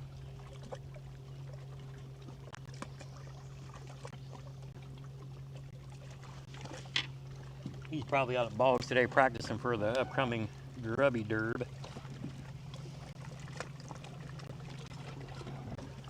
He might be staying off of them this week though too. He knows what they're doing. He knows what they're doing. He might go touch some other spots so people can chase him around. Oh, we got some bait fish working there too, so that's a good sign. See if we can find us a bigger one. Oh, bronze. Bronze, baby. Oh, that feels so good. First lake of bronze in the boat. Shoot, that's the first any bronze in this boat. Oh, man, that was awesome. Awesome! Hell yeah. There's one, there might be more.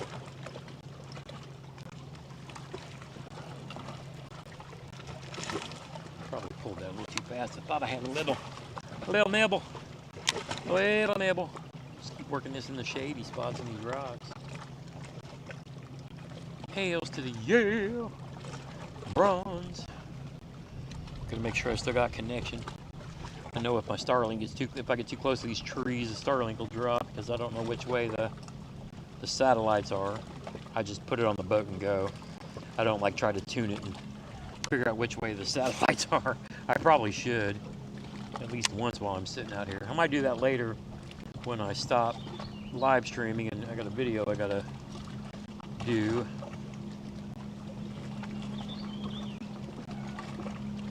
Kind of wanted to see how the tablet and the cameras will hold up in the heat of the day. Of course, having the wind blowing helps.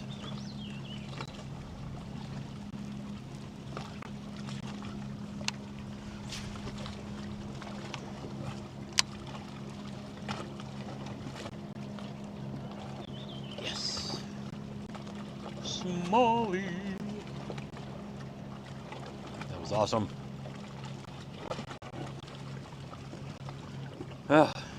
Lake Smallie, let's go.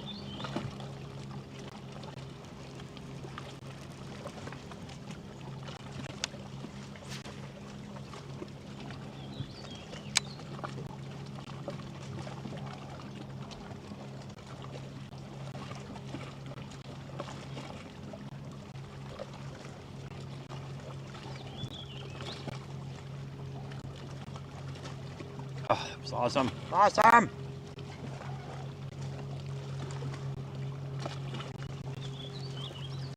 There are some big ones in here, though. There are some big ones. They are around. Just gotta find them. But I'll take a bunch of those any day. Those little ones, that little dude was biting.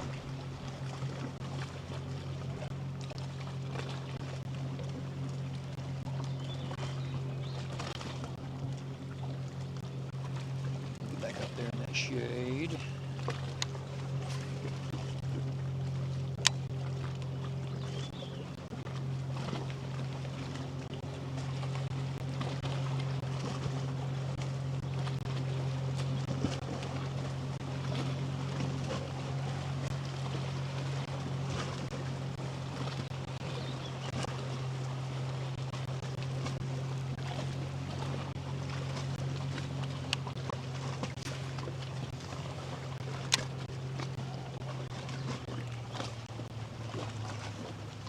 Oh, got one up on the rod.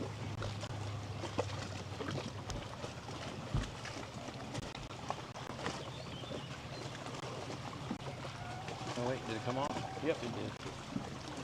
Push back out.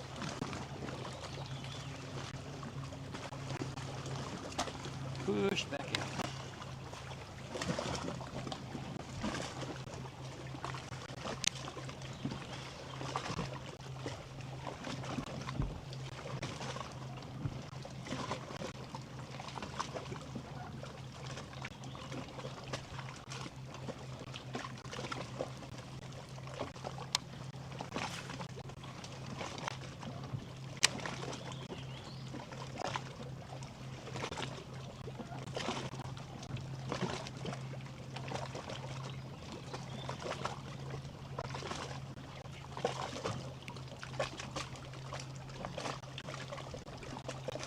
Everett North, Fish, Mille Lacs, Minnesota, great smallmouth fishing.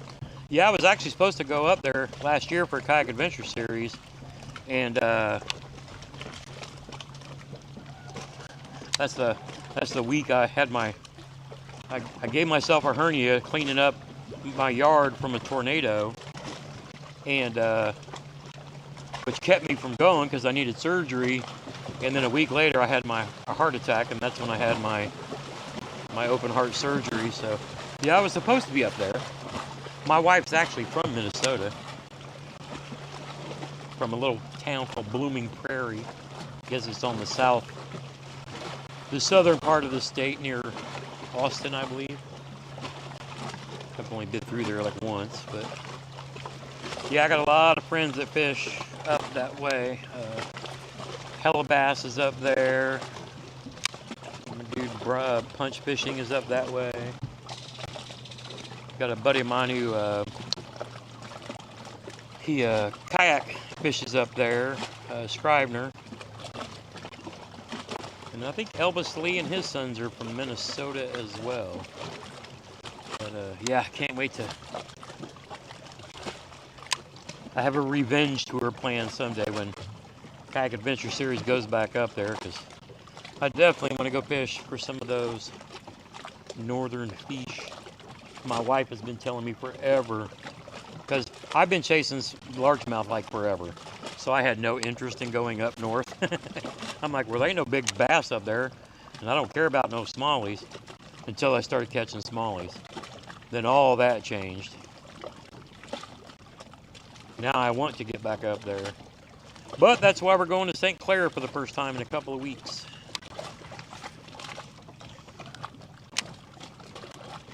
Go fish with Dylan Grubb up on St. Clair. He's going to teach me the way of lake smallie fishing, so I can try to bring some of those techniques down here and unlock these lakes, try to get better at it. I've gotten pretty decent at catching them on the river and creeks. But yeah, I want to try to catch some of these bigger lake smallies too. Just because nobody really does.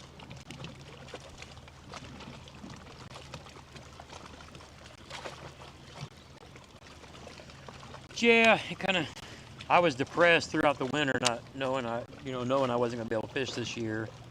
So I was kind of battling all that and sold a bunch of my stuff. But as long as I'm careful, I can fish out of the boat, and we're just making the best of it. I thought I had one. I got caught up on the rocks. And honestly, I think the good Lord was giving me a reset. I started this channel, showing people how to fish during COVID, and realistically, for a friend of mine who's a single mom who wanted to take her son fishing, so I started with like basin fishing lessons. And then I kind of talk about, sharing what I knew about, largemouth bass fishing. And, then we kind of got into fishing a bunch of tournaments. And, for fun, just as a reason to go out and fish with people and meet people. And we probably dug into a little bit too much of that, where it was fun, but we were using for like, family gatherings, if you will, the fishing family get together. So we would meet up, at Gunnersville for the kayak bass fishing, national championship and all that. And then I started doing a bunch of Bass Master tournaments and traveling the country doing all that. And it's fun because, I go out and hang out with all the pros and the big dogs, get to meet everybody on my streams and all that. But kind of, even though we do, when we get together with our friends, we're still making memories. Which is kind of like my thing, get outside when you can and make some memories. And, but I was also killing time doing that because my granddaughters were too young to get in the boat or to really go fish. Now we went out creek fishing with them last year and caught some fish, and then, my two oldest ones are definitely old enough to fish. There's a bluegill banging on my prickly pear. And get in the boat And so the fact that we're not traveling the country, fishing all these tournaments, spending all of our vacation time doing that, you know, I'm looking at it as a reset. And I decided to go ahead and get Starlink and start, you know, doing these lives, take you out fishing with me. Some days we'll catch some giants, some days we ain't gonna catch nothing. It's just the way it goes. But it saves me editing time. Plus I can sit out here and give you some place to hang out and see the water and check the lake out if you've never been here, or just, you know, hang out, bullshit, talk about fishing. You know, and then I'll edit some videos if I'm like reviewing something or giving my thoughts on something. But I'm just kind of getting back to making memories. Or like I said, going live like this, hanging out, and having fun. I can see the bluegill down there in the water. This urchin bait is actually pretty slick. Now the funny thing is, these are from hags. These are the prickly pears. I guess the quakies are really hard to get a hold of. But as I'm hearing from various sources of mine, the ones I ordered off of Temu yesterday come out of the same place that the hags, that the quakies are made. I was like, oh really? So I ordered some. We'll test them out and see if they do the same. Oh, there's somebody tapping it. That was a bluegill though. That was just a tap tap.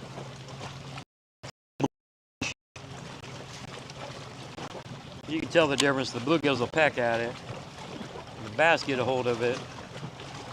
If you catch them right when they're first hitting it, you know, you get a hook in the corner of the mouth. If you don't notice it right off the bat, they'll get it back there in their crunchers, and then you'll really feel it. But I haven't had one swallow it yet. This rod it's a G Luma, so it's about as sensitive as it gets. So I feel like everything if it touches this rod. This is my Texas rig rod. Because it's the 19 millimeter, so fishing it with a heavy duty Nico rig, a Jules bait company, the thingamabob, weight, I think they call it I'll have to find a Jigo or something. Probably sit down and do a video on that too, just talking about the different gear. I know a lot of people are interested in these baits. A lot of people saying, oh, they, you know, you catch fishermen. No, these things, they catch fish. I've only been back on the water a few times this year and I'm catching fish on them. It's not like technique specific like the jig head minnow where a lot of people are out using forward facing sonar. This you can throw anywhere, whether you're bank fishing, kayak fishing, boat fishing. It's kind of like wherever you would throw a Senko. You throw it in there and then pop it like a jerk bait. Let it fall, pop, pop, let it fall. But it ain't no joke. I just threw that behind a rock, so I gotta go in and get that.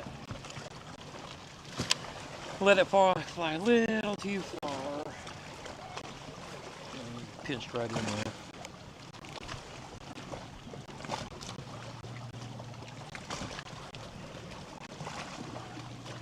Yeah, you can actually, if you're throwing it on a medium rod, spinning gear, medium or medium heavy, you know, you can skip it up under docks and stuff like that. But a lot of guys I see now are throwing it on bait casters.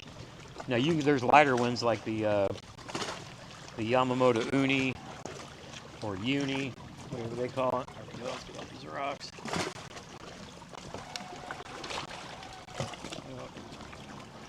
My feet are retarded when it comes to running a trolling motor.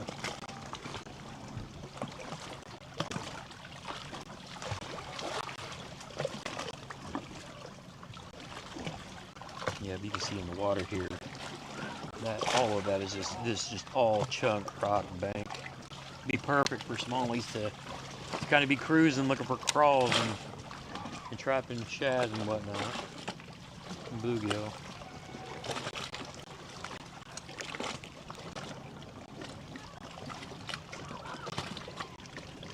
But I'm used to steering a kayak with my feet, so me and a trolling motor is like,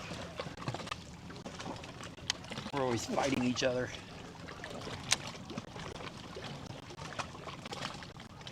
Somebody tapped it. That might have been a bluegill. That was a little light tap tap.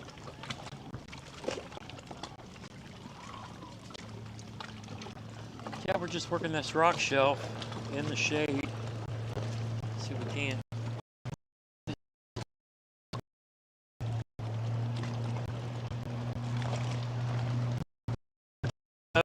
Give more opinions on it.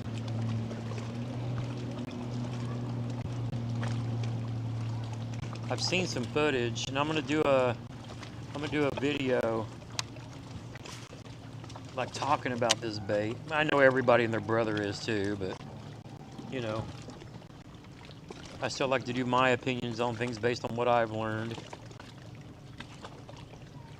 You don't have to be a world-renowned bass fisherman, pro angler to have an opinion. You know, sometimes people just want, you know, Joe everyday's, you know, thoughts. But, you know, I'm kind of figuring out what works for me the best, and I'll share those ideas. But I've seen some footage from hags about, you know, showing these things popping in the water. And it kind of looks like a spider. When you pop it, the legs go back, but then when it stops, it immediately opens up. It's really kind of cool.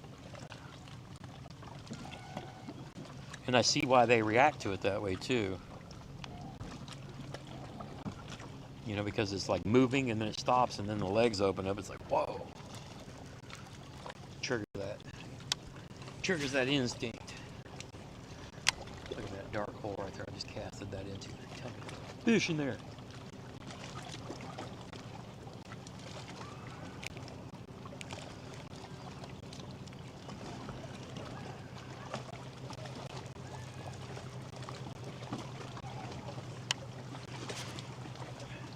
I'll tell you what, I'm blessed. I am blessed, fishing fam. Wasn't supposed to be on the water this year, and here we are. Catfish, smallmouth. It's the second smallie of the season. Caught some, hell, I caught two good. Caught a couple 3-pound largemouth out of here a couple weeks ago. Lost a nice 3.5 or 4 pounder at Monroe last weekend. Should have retired that damn leader, I didn't. Got complacent. Played the fish too long. Then heard that fateful sound. Pop. No! Spent too long jacking around trying to get the net.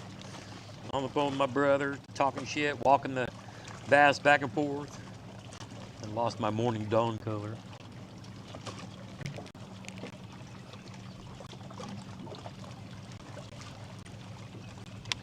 But I do love this thing because it's like a subsurface topwater. I can let it sink down as far as I want, but then pop it over these rocks. Kind of keep it in whatever strike zone I want to keep it in. Whereas if I was a jig or something, you know, it keeps sinking to the bottom, but when I pop it, it pulls it back up off the bottom. Kind of keeps it in that strike zone for a good long time.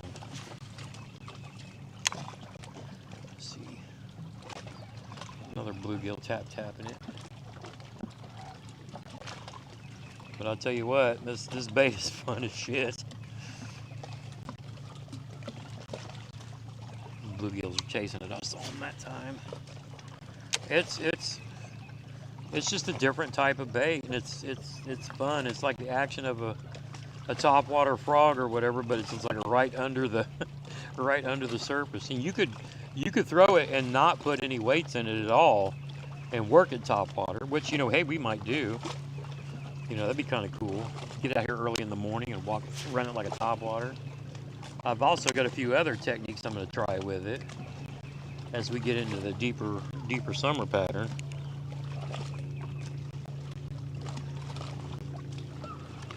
Check my battery level on my camera. Getting close to being able to need to change it. I should probably go ahead and do that now before it runs out. My microphone I got over here on top of the tablet, so it's staying on constant charge. Let's go ahead and swap this out before I get to this next bunch of shady stuff. And that way we don't lose the live stream.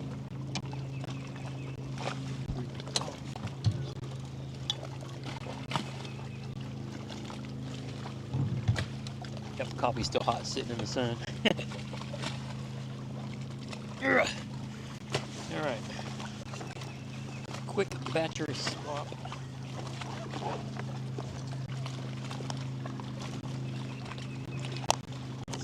Battery coming out. Come over here. Get you back up. Alright, I'm gonna take you off of my microphone. Plug you in the side of the camera. Plug.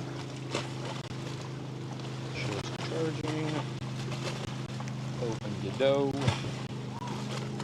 Pull that battery out. Whoa, got some waves. Got some waves. Pop you back in here. Put you back in here the right way. And start recharging.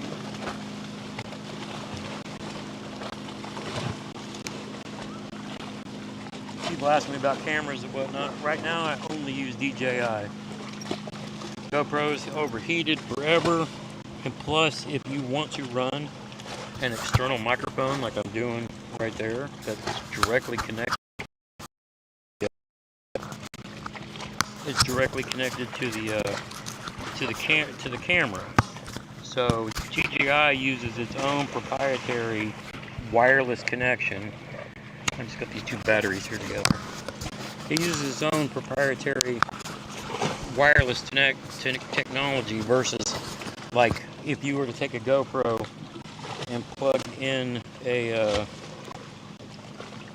like the adapter for these DJIs and plug it in that way, then you don't get as much rain and you don't get as clear of audio.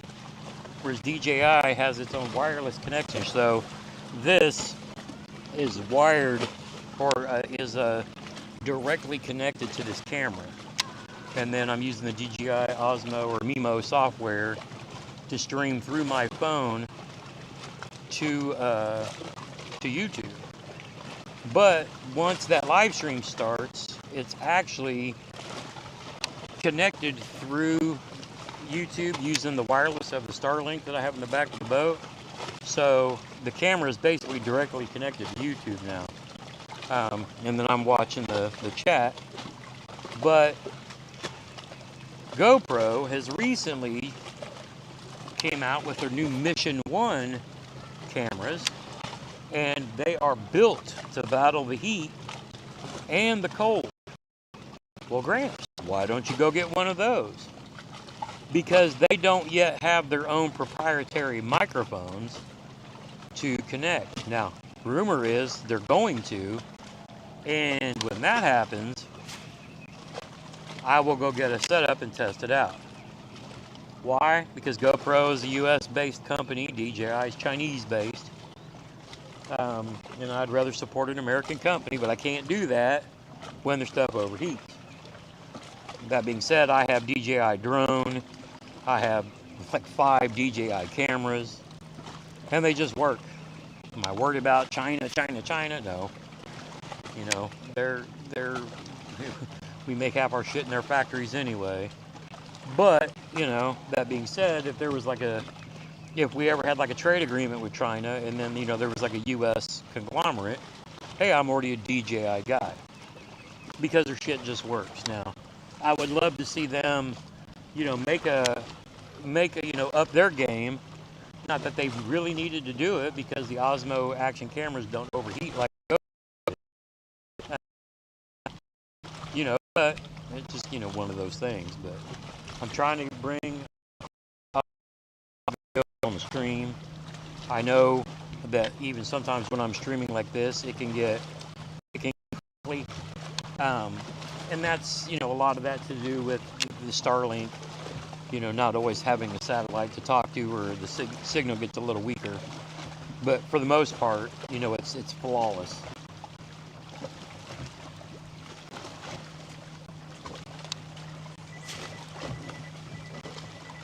Let's see who's calling. There, my babe. Hello, my love. Hello. Say hello to the fishing fam. Hello, fishing fam. Are you on your way home? Uh-huh. Oh, it's only 1:30.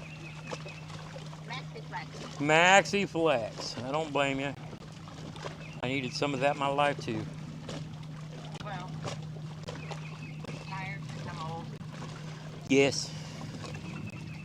Gotta go rest up for your boat ride tomorrow. I need to go put my damn clothes away so I can find my. Gonna have to find your fancy clothes. Gotta get organized. Well, it's not fancy clothes. It's just I didn't realize I had that much. You got a lot of. I used to have a lot of baits. I was gonna say you got clothes like I got baits, but I can't say that anymore. I do not have clothes like you had baits. Oh, had baits. I love it. Love how you. Nordstrom does not have clothes like you had baits. Well, we cut down. We gotta start over again. We gotta reinvest in the rod locker and tackle warehouse. It is 90-some odd degrees outside. I know, and I'm in this wind, and it actually feels pretty good. But I did catch my first lake smallmouth in the boat. Mission achieved. Yay. Mission achieved. Down. I know you are. I can tell. I told Darren that we're gonna take him and act like out fishing. Oh, that'd be fun. Yes. Alright, let's go play and have fun. I'm gonna go home and take a nap. Okay, baby. Any idea what you want for dinner? Or we'll figure that out later. Figure it out later since tonight's probably my last good dinner for a while. Yep, I got you. Well, no, tomorrow night will be your last good dinner. No, tonight, because what's happening tonight? Nothing. Yes, because you're live, so I'm not saying it out loud, but yes, something is happening tonight. We should do that next week. No! You gotta wait till I get my, I don't gotta do shit. Ugh. You got confirmation and you showed it to me, you dumbass. Well, I don't have it in the house yet. You will, and you don't do this to that anyway, so I'll pass. But I thought we've got to go out for anniversary dinner, dear. We'll talk about this later. Either that or you got to find something between here and home for me to pick up on the way. We'll talk about it later. All right, I'm not gonna stay out here forever, but you know I'm fishing, so you know me. Alright, have fun. Don't die. All right, love you, bye. Bye. See, I work 4 days a week. I work 4 10-hour days. She still works 5 days a week. So that's why I fish on Fridays.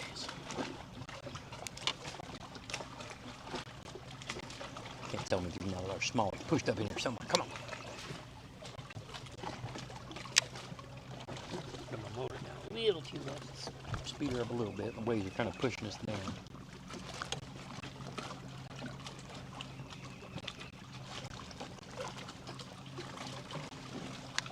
I think she got up and went in early today, so she can leave earlier. I slept in a while. I was tired. Had an inspection going on at work. About drove me nuts. That's okay.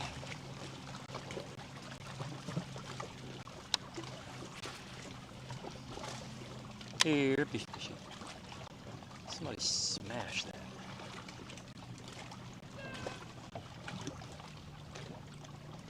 Yeah, I like to hit the bigger lakes like this on a Friday before like the tournaments and the weekend crowd get out. And then I'll go hit some of my smaller bodies of water that don't get beat up as much on Saturday. Even though I'll be on probably Monroe tomorrow, but I'll be down by the dam. It's so flooded out, not a lot of people out there messing around anyway. Spencer said subscribe, following along the adventures. Welcome to the fishing fam. We're gonna get back to doing like maybe Sunday night live streams again too. I like to have different guests come on, and sometimes we just come on and talk about shit going on in the fishing world. Just like our place to sit around and bullshit, talk, hang out before we go back to work the next week. Used to always do it on Monday nights, but got a couple friends that took my night because, you know, I was out and they needed a night, so I don't blame them. I would too. See if we can get over there by that log. Well, that was the wrong type of cast for what I was trying to do, but hey, actually, let's try to get between those two logs. There we go. My casting is still a little rusty, but we're working on it. I'm gonna let that fall and pop a little so I can pull it out between those two logs.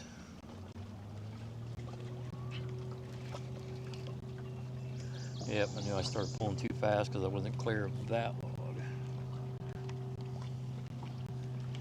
Knew better, but no, I didn't wait till I kind of cleared them.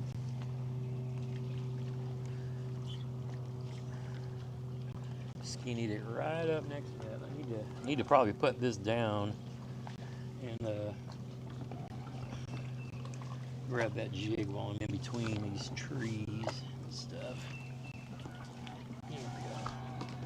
Reverse, reverse, reverse.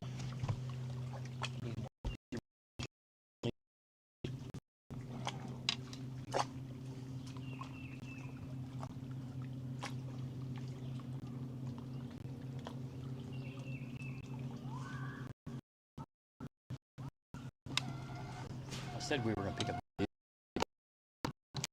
because we're stupid. Let's get us untangled and keep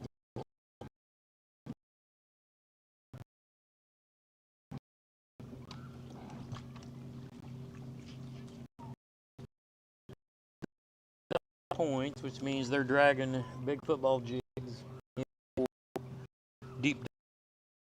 I should be doing. I know that's what the big bass are doing.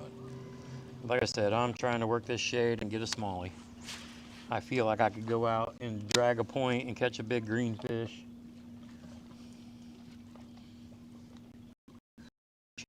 I got a Buddy's Island we're going to go hit here in a little bit. We're going to fish around this shade for a while before we get out of here. I can't stay out too late tonight because I'm taking kids. My youngest is 20. He'll be 27 on the 4th of July. Taking him and his wife pond fishing tomorrow. She ain't been out crappie or bluegill fishing for a while, so I got a buddy of mine who said, "Hey, come fish my pond."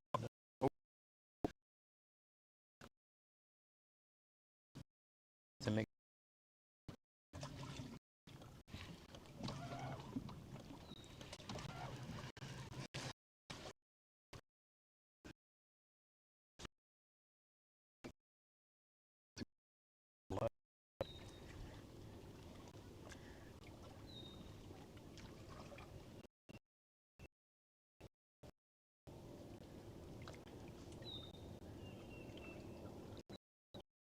Is it okay if I fish your pond in the morning?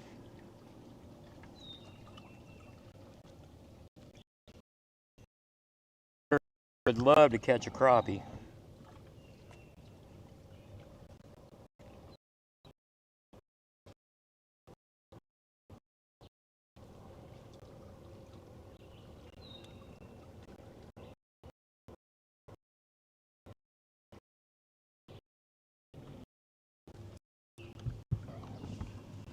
My boy Greg, he's got like a Saxon Springs. We get our water from him. So good, so clean.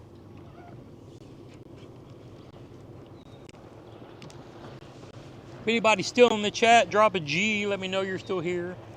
Let me know it's still working. I could be talking to myself. I don't know. I'm going to refresh the live chat. I could be out here talking to myself. Who knows? We'll see if anybody's in the chat hanging out. Somebody tapped it. I know them bluegill probably up there on bed, but I'm trying to get the ones that are eating the bluegill.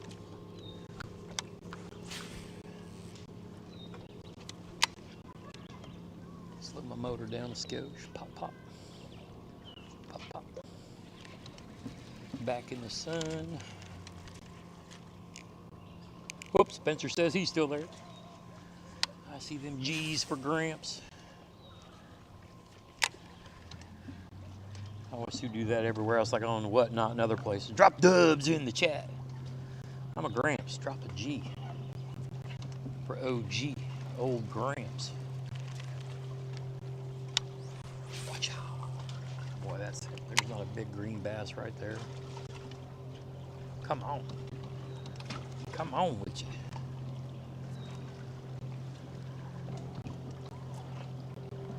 Oh, we got a smallie. That was such a good.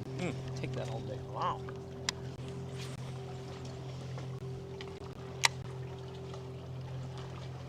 Kind of had to back off of this spot earlier because somebody fished it ahead of me. So I had to wait for it to kind of reload if they were catching anything.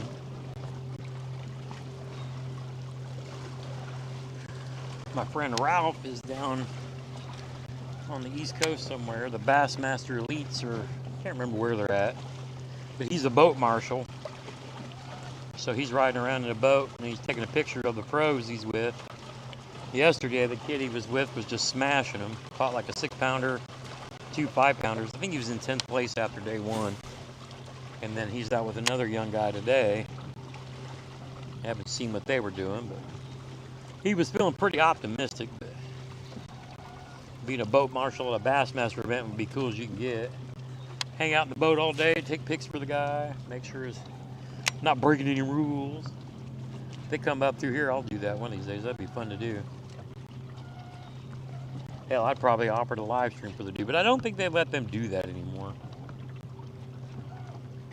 Because I know Zaldane and some of those guys like to live stream, and I think they made them stop doing that. Which sucks, because I think he was in first yesterday.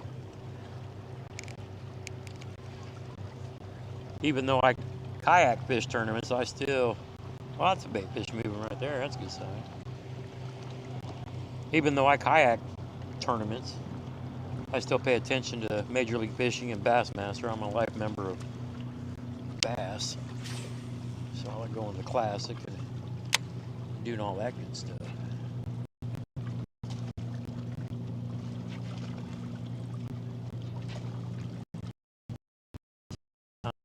Another smallie along these rocks. I feel it. I feel it in my bones.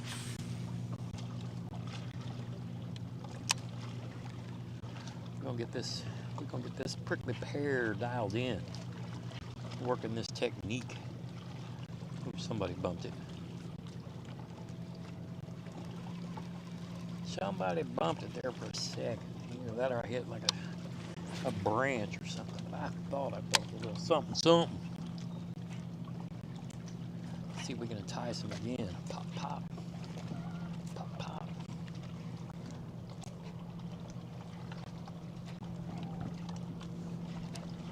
I'm in 18 foot of water out here. So. Trying to get it right up on the bank, see if I catch somebody cruising that rock line. Might even fish some of the shade line. That might not be a bad idea either. Let's see if we can call our shot. Get it just into the shade. See if there's somebody sitting out deeper working the shade line as an ambush point. I'll let it fall a little deeper since that's probably 7 or 8 foot right there. I'm in 16 foot, so.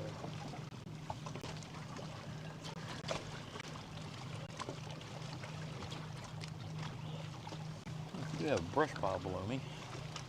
Don't see anybody sit on it. I'm just using the chirp radar to see stuff below me. Balls of bait fish suspended, hanging out. Probably what the big green fish are doing. I'm just trying to find a bronze. Another one of them bronze babies.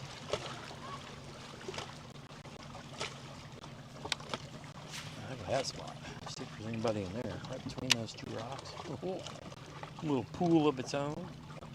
Nice little ambush spot. Anybody in there? Come on.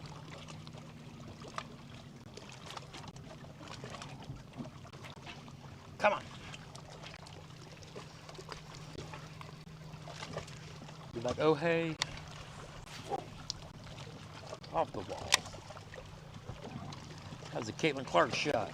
Off the glass. Kapow. CC, girl. Let them Knicks enjoy their victory this year because the Pacers will be back next year.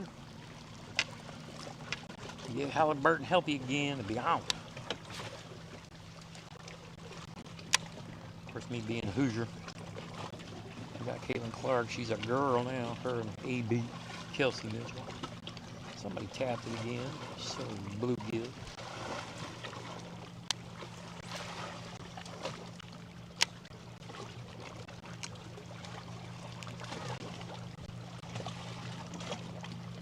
Hope everybody's having a great Friday. If you're watching this later, that's right. Out here chasing the smallies. Got a catfish on the board. Smallmouth on the board.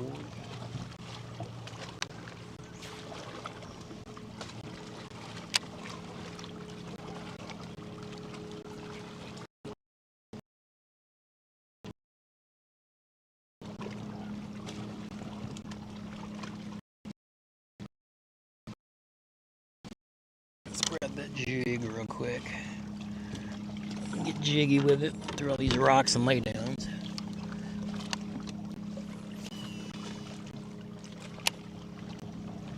They're gonna be chasing crawls through those rocks. So I'll show them that. Big Joshy swim baits title. Be another juicy juice.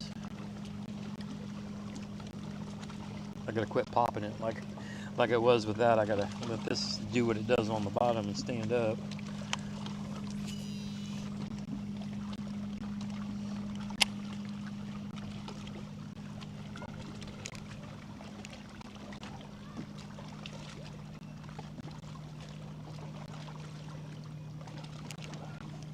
I mean, I know in the past when they've come here, they come here to Patoka. They've done Monroe. Major League Fishing goes to both of those a lot. Just because they need the big ramps to hold the amount of boats. And plus, they want people kind of scattering.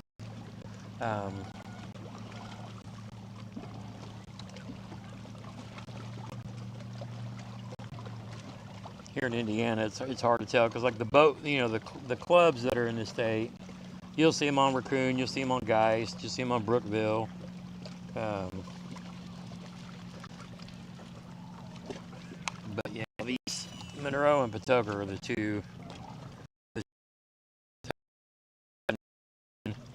They did a video here a couple years ago.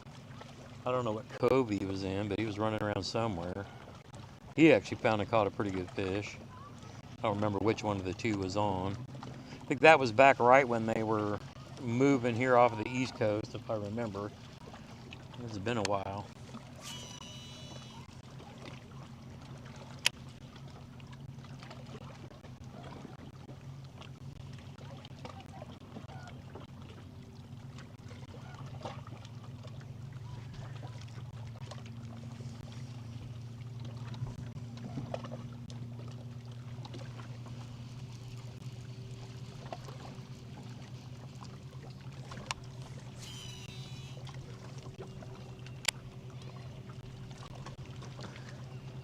Now, part of me says where the sun's at now, I need to go back down to the marina because then that area would be the shady spot. Sun's starting to top over and come over onto this side of the stuff.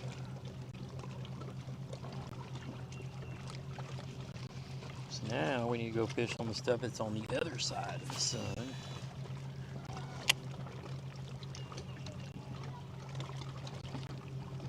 Or I just need to get out deep. I think I am going to pop off at this point and grab that football head and throw it up in here and drag it off.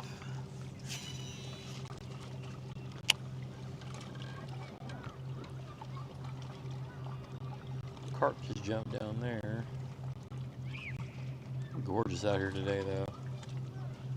Absolutely gorgeous.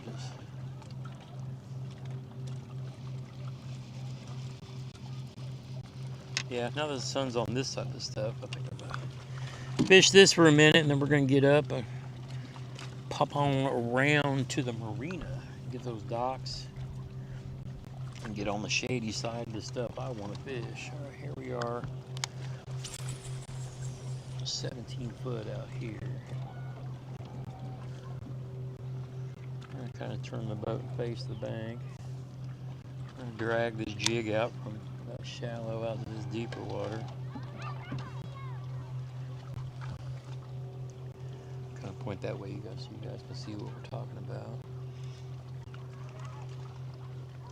But I know as soon as I start doing this, every time it hits one of those rocks, it's going to pull me in. And not super chunky rocky too, so my football jig is going to get hung up right there. Probably should cast out that way and drag across it. I knew this was going to be a little too heavy because this rock comes way out here. When the water gets back down to normal pool, this stuff will be part of that like big rock shelf you see right there.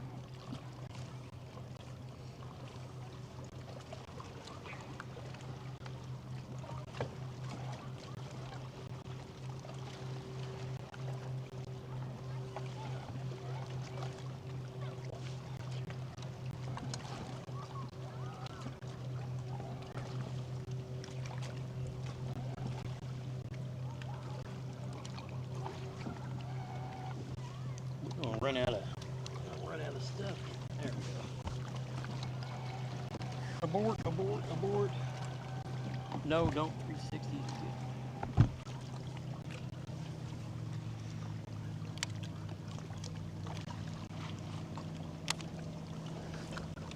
Yeah.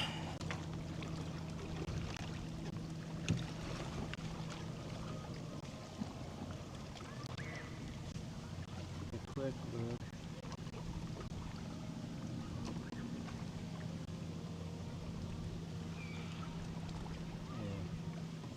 All that's in the sun now, so we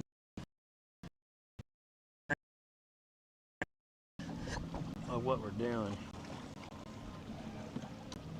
I want to go hit that marina because I know I've caught fish there before too.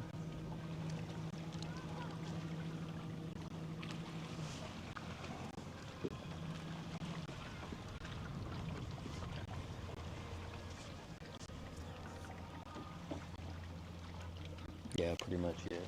See how long we've been live? We've been live for a while, haven't we?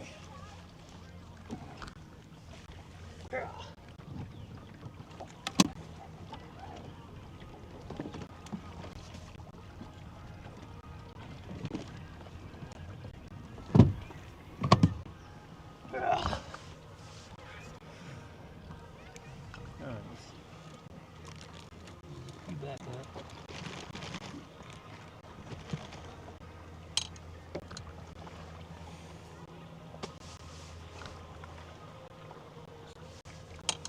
Uh-oh, what did I do? I was gonna see what to do with my phone.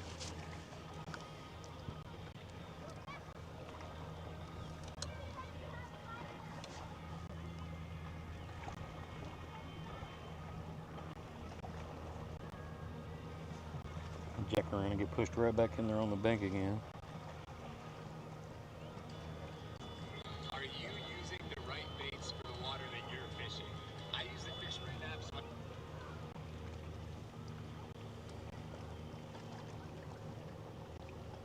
Let's see where we're at.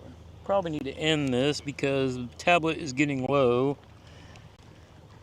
I need to go shoot a video. And we can't stay out here too awful late.